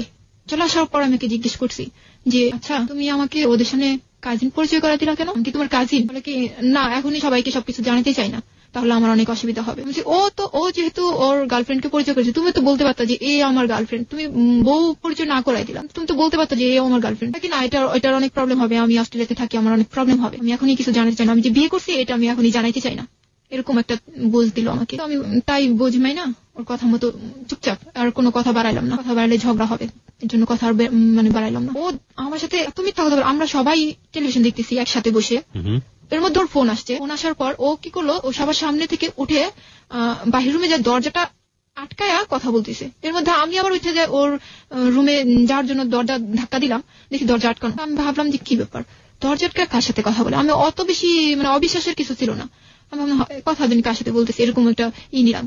আমি চলে আসার পরে দেখি অনেকক্ষণ হয়ে গেছে ও কথাই বলতেছে। তারপর আমি দরজা নক করলাম, নক করার পরে খুললো। তারপর জিজ্ঞেস করলাম যে কার সাথে এতক্ষণ তুমি কথা বলো? দরজা আটকা? বলে যে বাসায় কথা বলছি। বাসায় কথা বলতেছো, দরজা আটকা কথা বলা লাগবে কেন? এটা লুকানোর কি? তুমি গাজীপুরে আসছো, গাজীপুর তোমার শ্বশুর বাড়িতে আসো, এটাকে তোমার ফ্যামিলি জানে না? এটা না জানার কি আছে? তুমি লুকায় কথা বলো কেন? বলে যে না, আমার বাসায় জানে না যে আমি গাজীপুরে আছি। জানে না মানে? তুমি বলো না যে তুমি গাজীপুরে তোমার শ্বশুর বাড়িতে? না, বলি না। কেন? না, এটা কি বলে আসতে হয়? কোনো সন্তান কি তার বাবা মাকে বলে আসে যে আমি শ্বশুর বাড়িতে যেতেছি? তা তো বুঝতেছি যে আমি গাজীপুরে যেতেছি। আচ্ছা, তারপরে এর মধ্যে ও বলতেছে যে তুমি পড়াশোনাটা কন্টিনিউ করো, আবার পড়ো। আমি বলছি দেখো জুয়েল, আমার না পড়তে ভালো লাগে না, আমি পড়তে পারতেছি না, আমি পড়বো না, এরকম বলতেছি। ও বললো আমাকে বলো কি যে আচ্ছা ঠিক আছে, আমি এটা নিয়ে তোমাকে কোনো জোর করবো না, তবে একটা কথা বলবো, সেটা হলো যে তোমার লাইফ সামনে, তোমাকে অনেক দূর যেতে হবে, তো তুমি চিন্তা করো তুমি কি করবা। ওকে, জুয়েল সম্পর্কে আমরা জানি, ও স্টুডেন্ট হিসেবে কেমন ছিল? খুবই ভালো ছিল। এসএসসি ইন্টার রেজাল্ট কি ছিল? ওর এসএসসি A+ ছিল, ইন্টারও A+ ছিল না, বাট কাছাকাছি এরকম ছিল। ঠিক আছে, তারপর তো আমাকে এই কথাটা বললো। তো আমি অত পড়াশোনাটা সত্যি আমার এটাই ভুল মনে হয়, যে আমি এটাই আমার মনে হয়নি যে এটা না করলে আমার প্রবলেম হবে। আমি বলছি আরে জুয়েল তো বলছে যে এটা তোমার ইচ্ছা, তুমি বুঝো তুমি কি করবা। আমি ভাবছি আর না করলেও চলবে, তো পড়াশোনাটা ছেড়েই দিলাম, বললাম না। এসএসসি পরীক্ষা দেওয়ার আগে আপনি ছেড়ে দিলাম, বললাম না। তো 2008 ওর সাথে একটা ঝগড়া হয়, ইন্ডিয়া ঝগড়া হয় যে আমি পড়বো না। ও বলতেছে, ও কিন্তু জোর নাই যে জোর করতেছে না তোমাকে পড়তেই হবে, এরকম না, যে তুমি ভাবো তুমি কি করবা। আর আমার এরকম হয়তো যে যখন আমাকে পড়ার বিষয়টা করতো আমার একটু রাগই হইতো, কি বারবার শুধু একই কথা, পড়া আমি পড়বো না, আমার হবে না, আমি পড়বোই না, এরকম বলতাম। কেন আপনি চিন্তা করতেন যে আপনার পড়া হবে না, সবাই যদি সবার এটা পড়াশোনা? আমি বলি, আমি যখন এসএসসি পরীক্ষা দিই, যখন আমার অঙ্কে খারাপ হলো, তখন কিন্তু আমি যখন আমি রেজিস্ট্রেশন করতে গেলাম, আবার যখন রেজিস্ট্রেশন করতে গেলাম, তখন স্যাররা আমাকে আটকাই দিল। কি কারণে আটকাই দিল? যে তুমি অঙ্কর যে পরীক্ষাটা, টেস্ট পরীক্ষাটা, এটা দাওনি, তোমাকে ফাইনাল পরীক্ষা দেওয়ানো যাবে না। এর জন্য আমার মনেই ভেঙে গেছে যে আমি একটা পরীক্ষা দেবো, আমি তো জানতামই না যে টেস্ট আবার দেওয়া লাগবে অঙ্ক পরীক্ষাটা। আচ্ছা, আমি আর পড়লামই না। তো ওর সাথে একই কথা ছিল যে তুমি করো, তুমি ভাবো তুমি কি করবা, কিন্তু ওর মনে কি ছিল বুঝিনি। তারপর 2008 15 দিন ও আমার কাছেই ছিল। আর 15 দিন, 2 মাস ছিল, 2 মাসের মধ্যে 15 দিন ও আমার কাছে ছিল, বাকি সময়টাও ওর বাড়িতে ছিল এবং বিভিন্ন কাজে ও ব্যস্ত ছিল। দেখা গেছে যে সম্পূর্ণটা বাড়িতে ছিল না, ঢাকা ছিল বা কোনো বন্ধু বান্ধবের বাসায় ছিল, এরকম। 15টা দিন আমাকে দিছিল। তারপর এর মধ্যে 2008 ওরকে নিয়ে আমি আমার মানিকগঞ্জ আন্টির বাসায় ছিলাম 8 দিন। ওখানে আমি ঘুরতে যাই, আমার নানু বাড়িতে যাই, এখানে সেখানে ঘুরেও বেড়াইছি, সময় দিয়েছে আমাকে। তো যখন ওর যাওয়ার সময় হয়ে গেল, তখন আমার আম্মু আবারও বললো যে এইবার ওকে রাইখা যাও, ও যখন পড়াশোনা করবে না, এবারও রাইখা যাও। হ্যাঁ, শ্বশুরবাড়িতে এবার রাইখা যাও। বলে যে না, ও শুধু মেট্রিক পরীক্ষাটা দেখ, আমি ওরে বাসায় ঠিকই তুলে নিব। আচ্ছা, আপনার ভিতর কি এরকম একটা চিন্তা কাজ করেছিল যে বিয়ে যেহেতু হয়ে যায়, বিয়েই তো আসলে মেয়েদের লাইফের একটা আসল ডেস্টিনেশন, পড়াশোনা না করলেও চলে, এরকম একটা ব্যাপার সম্পর্কে কাজ করতো? এরকমই যে বিয়ে যেহেতু হয়ে গেছে, আর পড়াশোনা করে কি হবে, আর কি দরকার। কিন্তু অদ্ভুত একটা ব্যাপার আমি শ্রোতাদেরকে একটু অ্যাড্রেস করতে চাই এই সুযোগটাতে, সেটা হচ্ছে যে এটা কিন্তু মানে অস্বাভাবিক কোনো কিছু না। আমরা মেয়েদের ক্ষেত্রে এরকম দেখে থাকি যে অনার্স মাস্টার্স কমপ্লিট করার পরেও, বিয়ে করার পরে অনেকেই জবটক কিছু করেন না, মানে পড়তে হয়েছে তাই পড়েছেন। 2 নম্বর আরেকটা জিনিস দেখা যায়, সেটা হচ্ছে বিয়ে হয়ে গিয়েছে, অনেক সময় দেখা গেল অনেক ভালো ছাত্রী ছিল, বিয়ে হয়ে গিয়েছে, তারপরে পড়াশোনা ইচ্ছে করে বন্ধ করে দেয়। এটা পারিবারিক ভাবেও যেমন সমর্থন করা হয়, এবং একই সাথে মেয়েরও একটা ব্যাপার থাকে, যেমন আজকে শানু বলছে যে না, ওর মধ্যে একটা চিন্তা ভাবনা এইভাবে করেছিল যে বিয়ে যেহেতু হয়ে গিয়েছে আর পড়াশোনা করে কি হবে। যাই হোক, এই ব্যাপারটা আসলে কতটা ভালো কতটা মন্দ সেটা গল্প থেকে উঠে আসবে, আপনারা শেষ পর্যন্ত শুনবেন আশা করছি। শানু, তারপরে কি হলো? তারপর ও চলে গেল, সময় হয়ে গেল ওর যাওয়ার। 2 মাস দেশে থাকার পর ও চলে গেল। চলে যাওয়ার পর যেটা হলো যে আমার যে নাম্বার ছিল, বাঙালি নাম্বার, সেটাতে অস্ট্রেলিয়া থেকে একটা মেয়ে ফোন দেওয়া শুরু করলো। আপনার নাম্বারে? হ্যাঁ, আমার নাম্বারে। আমি এর আগে একটা কথা বলিনি, সেটা হলো যে যখন আমি একটা গ্রামীণ নাম্বার ইউজ করতাম প্রথম, তখন আমার নাম্বারে একটা ফোন আসছিল, তখন আমাকে পরিচয় দেয়নি, যা শুধু বলছিল যে আমি অস্ট্রেলিয়া থেকে। তখন আমি ভাবছি যে এটা হয়তো বা জুয়েলের কোনো ফ্রেন্ড হবে, তখন ভাবছিলাম যে হয়তো বা ওর ফ্রেন্ড হবে। তারপর যখন আমি জুয়েলকে জিজ্ঞেস করছিলাম যে আচ্ছা তোমার কি কোনো ফ্রেন্ড আছে, এরকম দুষ্টামি করে আমাকে ফোন দিছিল একটা মেয়ে। তো বললো যে তুমি এক কাজ করো, কোথা থেকে কোন মেয়ের কোন কাহিনী শুনছো, কি শুনছো না শুনছো, তুমি এক কাজ করো, তুমি নাম্বারটা চেঞ্জ করে ফেলো। তখনই আমি নাম্বারটা আসলে চেঞ্জ করে ফেলি ওর কথাতে। জুয়েল বলে যে আপনাকে নাম্বারটা চেঞ্জ করে ফেলো। তো আমি নাম্বারটা চেঞ্জ করে বাংলাদেশ নাম্বারটা নিই। যখন ও 2008 চলে গেল, তখন আমার এই নাম্বারে ওই মেয়েটা ফোন দেওয়া শুরু করলো। ফোন দিয়ে যেসব কথা হইতো, যে কথাটা ছিল এরকম যে তুমি কি জুয়েলের ওয়াইফ? আমি বললাম আপনি কে? আমি জিজ্ঞেস করলাম আপনি কে? তো বললো আমি কে সেটা তোমাকে বলছি, তার আগে বলো যে তুমি কি জুয়েলের ওয়াইফ? হ্যাঁ, আমি তো জুয়েলের ওয়াইফ। আপনি কে? তখন আমাকে বলে যে আমার নাম সোমা, আমি অস্ট্রেলিয়া থাকি, আর জুয়েলের সাথে আমার 2 বছর ধরে রিলেশন। মানে কিসের রিলেশন? দুজনকে ভালোবাসে 2 বছর ধরে। হ্যাঁ, তখন শুনে কোন রকমই মনে করিনি, মনে করছি যে দুষ্টামি, আমার সাথে ফান করা হচ্ছে, সবাই মিলে মনে হয় একসাথে বসে দুষ্টামি করতেছে, এরকম মনে করছিলাম। যখন একের পর এক, দিনের পর দিন আমাকে এরকম ফোন দেওয়া হয়, আজে বাজে কথা বলা হয়। আজে বাজে কথা বলতে মানে আপনাকে এরকম ছিল যে কথাগুলো এরকম যে তুই, মেয়েটাকে তুই করেই বলতো যে তুই স্কুল পাস না করতেই তুই এত কিছু করছিস, সেই মেয়ে যে কতটা ভালো আমার জানা আছে, ওর ফ্যামিলি কিভাবে মানবে, এরকম। তারপর বিভিন্ন গালিগালাজও দেওয়া হয়েছে আমাকে। একটা মেয়ে আরেকটা মেয়ের এত বড় শত্রুতা? গালিগালাজ দেওয়া হয়েছে। আর আমাকে যেটা বলতো যে জুয়েল সম্পর্কে আমাকে বলতো যে আমি ওকে তো এখানে অস্ট্রেলিয়াতে জুয়েলকে আমি চাবুক মারি, প্রতিদিন ওকে চাবুক মারা হয়, আর ওকে তো আমি ছাড়বো না, আর দেখবো তুইও কিভাবে অস্ট্রেলিয়াতে আসিস, আমাকে এরকম বলতাম। চাবুক মারি মানে কি? চাবুক মারি বলতে বুঝাইছে যে ও জুয়েল যে ও এটা জেনেও যে ও বিবাহিত বউ আছে বাংলাদেশে, এটা জেনেও ওর সাথে কেন রিলেশন করলো, এটা জানার মানে এটা করে ও কেন ওই মেয়েটার সাথে এরকম করলো, এটার জন্য ওকে প্রত্যেক নিয়ত একটা হয়তো বা এরকম একটা পজিশন সৃষ্টি করে যে এটাকে চাবুক মারা বলে, এরকম এরকম হয়েছে। যে যখন ও যাওয়া শুরু গেল, তখন থেকে আমাকে ফোন দেওয়া খুবই কম দিত। 15 দিন পর বা এরকম হতো, 15 দিন পর ও ফোন দিত না। আমি যখন ওকে এই বিষয়টা নিয়ে যখন ওর সাথে কথা বলবো এর জন্য যখন আমি ফোন দিতাম তখন আমাকে বলতো যে আমি তো ব্যস্ত, আমি তোমাকে পরে ফোন দিতেছি, এরকম বলতো। তারপর দেখা যেত যে 15 দিন 20 দিন পরে আমাকে ফোন দিত। একটু অবাকই হই যে মানুষ প্রতিদিন 3-4 বার ফোন দিত, সে মানুষ 20 দিন হয়ে গেছে 15 দিন হয়ে গেছে আমাকে ফোন দেয় না। তখন আমি ওর আচরণে আর মেয়েটার কথাবার্তা একটু সন্দেহ করা শুরু করি। তখন আমি মেয়েটাকে অনেক কিছু জিজ্ঞেস করি যে আপনারা কতদিন ধরে রিলেশন করছেন, আপনি কি যে জানেন না যে ওর ওয়াইফ আছে? বলে যে না, আমি জানলে, আমি একটু শিক্ষিত মেয়ে, আমি ঢাকা জাহাঙ্গীর থেকে ইংলিশ অনার্স করছি, তারপর এখানে এসে আমি নিজে জব করি, নিজে পড়াশোনা করি, আমি কি জেনে শুনে এই কাজটা করবো? তো আমি কি জেনে শুনে এই কাজটা করবো? তোমার কি মনে হয়? আমাকে জিজ্ঞেস করতেছে। তো বললাম আমি জানি না। আমি বলছি আমি জানি না। আপনি এখন তো জানছেন, তাহলে এখন কেন সরে যান না? এখন সরে যান। বলে না আমি সরবো না, তুই সরে যাবি। আমাকে বলে তুই সরে যাবি, তুই অস্ট্রেলিয়াতে আসতে পারবি না, আর ওকে আমি এখান থেকে যেতে দেবো না। জুয়েলের কথা বলতেছে, ওকে আমি যেতে দেবো না। তখন আমি ও জুয়েলের সাথে কন্ট্যাক্ট করার অনেক চেষ্টা করি, যে আমি ওকে বলি যে আমাকে এই মেয়েটা এত জ্বালাইতেছে, আমি শান্তি পাইতেছি না, আমি সারাক্ষণ টেনশনে আছি এই বিষয়টা নিয়ে। ওরে বলি, ও আমাকে কি বললো যে মেয়েটা হচ্ছে ওর ফ্রেন্ড, পাশে ফ্ল্যাটে থাকে, এতটুকুই। তখন আমি বললাম যে ও তোমার ফ্রেন্ড, ও এতটুকু সম্পর্ক, তাহলে ও আমাদের কিভাবে বিয়ে হয়েছে এই জিনিসটা ও কিভাবে জানলো? বলছে যে জানতে পারে না, আমি বলতে পারি না এই বিষয়টা, কি বলতে পারি না। আচ্ছা ঠিক আছে। আমি বললাম যে ওকে বললো আমার কাছে যেন ফোন না দেয়, আমার ভালো লাগে না কথা বলতে, এরকম কথা বলে আমার ভালো লাগে না, আমাকে ফোন দিতে মানা করে দিও।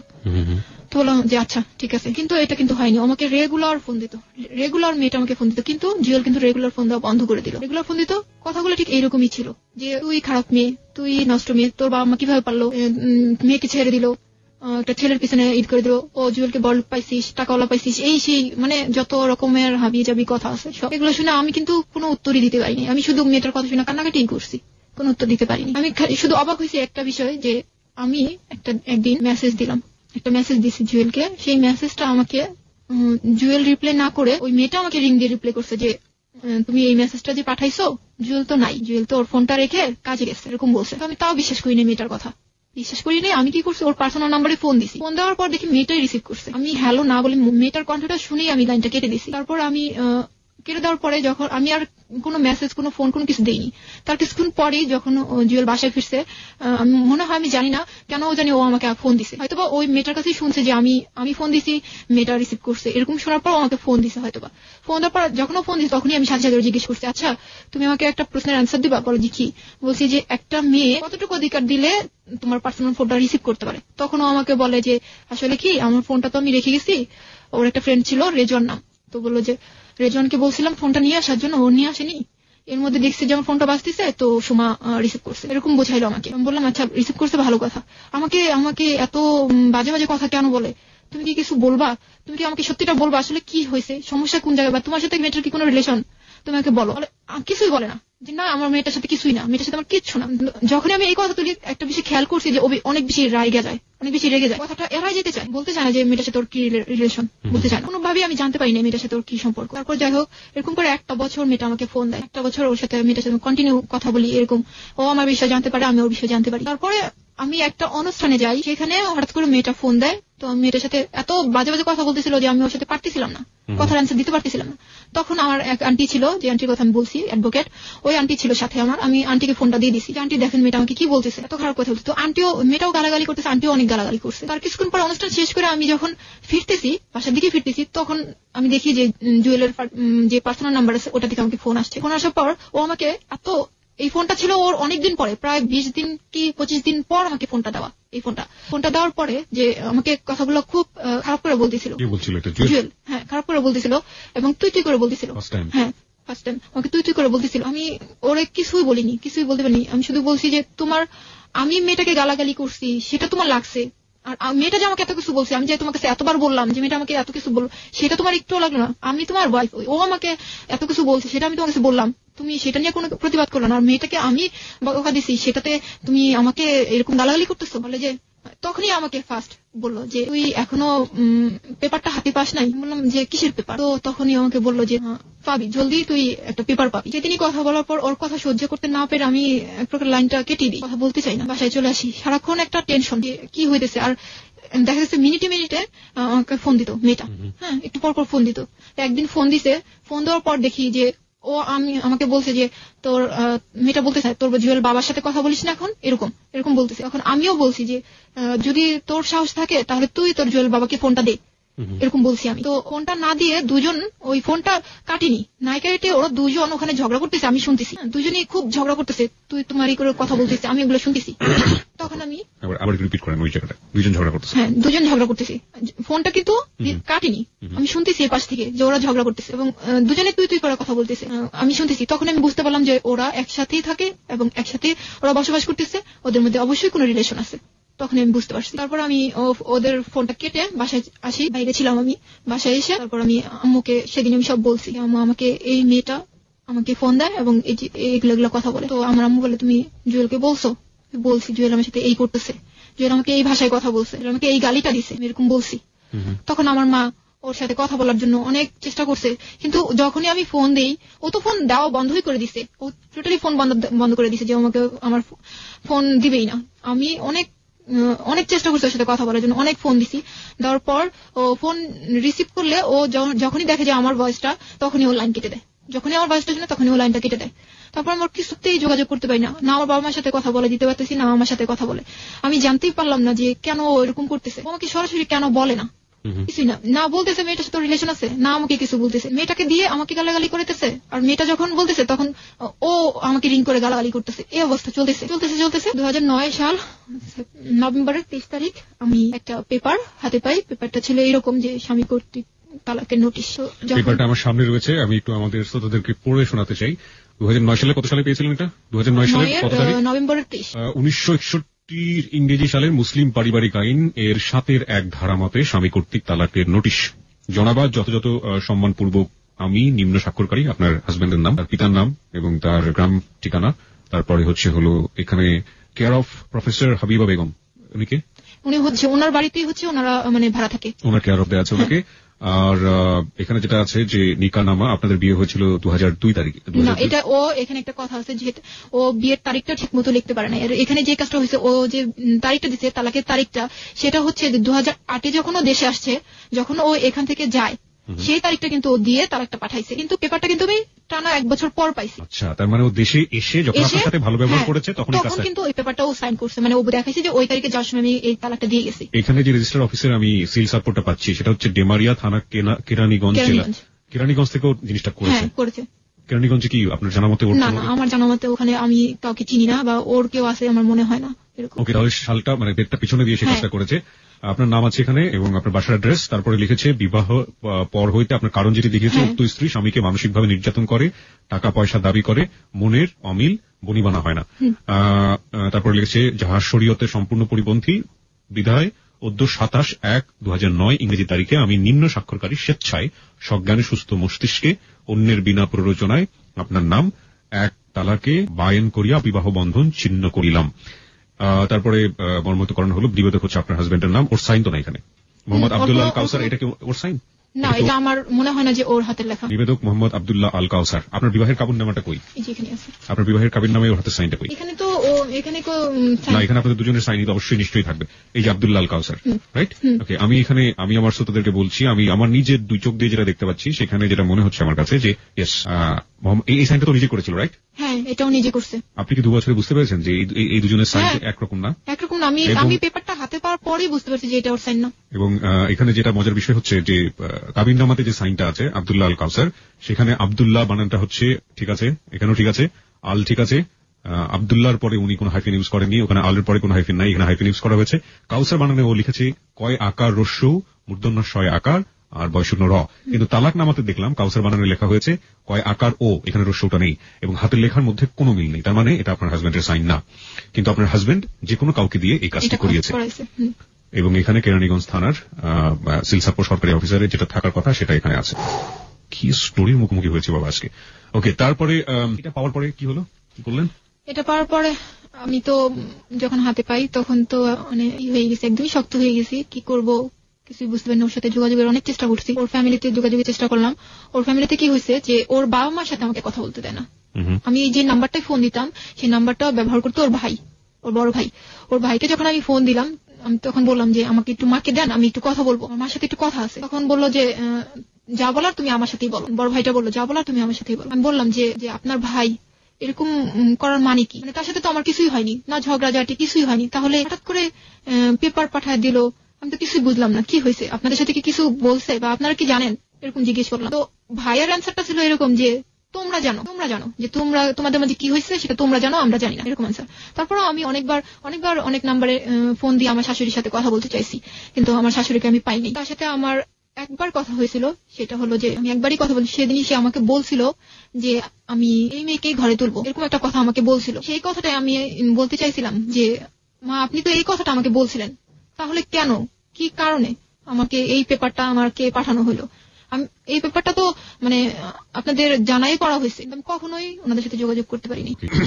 শামীমা সুলতানা শানু, এই স্বাক্ষরটা কি আপনার? এটা আপনার হাজবেন্ডের স্বাক্ষর। ওকে, আমাকে একটু বলেন তো যে আপনারা যেই লোকটাকে ধরার জন্য এত একদম ফর্মালি একটা ব্যবস্থা করলেন, তাকে ওখানে লোকজন পাঠিয়ে ধরে নিয়ে আসা হলো, এই পেপারটা পেয়েছেন আপনারা 2009 সালে, আপনারা আইনি কোনো ব্যবস্থা নিয়েছেন? এরপরে কেন নেননি? নিইনি। আমি যখনই আইনের ব্যবস্থা নেব, এটা আমি বলি আমার একটা আন্টি অ্যাডভোকেট, আমি তার কাছে এটা নিয়ে যাওয়ার পর আমার আন্টি বলে যে এটা নাকি জুয়েলের সাইন না, আর যেহেতু জুয়েল দেশের বাইরে, এটা দিয়ে এখনই কিছু করা যাবে না, এরকম একটা কথা আমাকে বলছে যে কিছুই করতে পারবো না, ছেলে দেশে আসলে তারপর আমি বললাম যে ছেলে যদি কখনোই দেশে না আসে তাহলেও কি কিছু করার নাই? তখন বললো তুমি একটু অপেক্ষা করো, আমি দেখি কি করা যায়। কিন্তু এই পর্যন্ত আমার আন্টি বলতে হচ্ছে আমাকে যে আমার আন্টি আমাকে কোনো হেল্পই করেনি। আমার মাকে বলি যে মা তুমি একটু আন্টিকে বলো না যে এটা নিয়ে ঝুলে আসি কেন, এটা নিয়ে কিছু একটা করো। যখন যাই তখন বলি যে আমার আম্মুরে বলি কি যে তুমি একটু আন্টিকে ছাড়া অন্য উকিলকে বলো।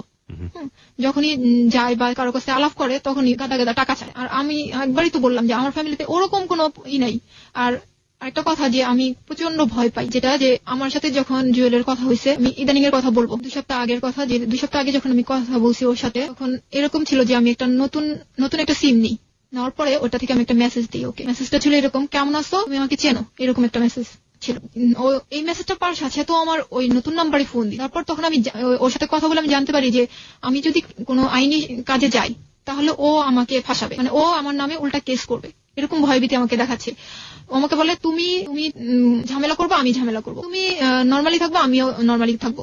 তখন আমি বললাম এক কথা পরিপ্রেক্ষিতে ও বলতেছে যে তোমার সাথে আমার সব রিলেশন শেষ, তোমাকে আমি পেপার পাঠিয়ে দিছি, তো তোমার সাথে আমার কোনো রিলেশন নাই, তুমি এখন পেপার সাইন করে পাঠিয়ে দাও, তোমার যা ঝামেলা আছে আমি চুকাই দেবো, এরকম বলতেছে।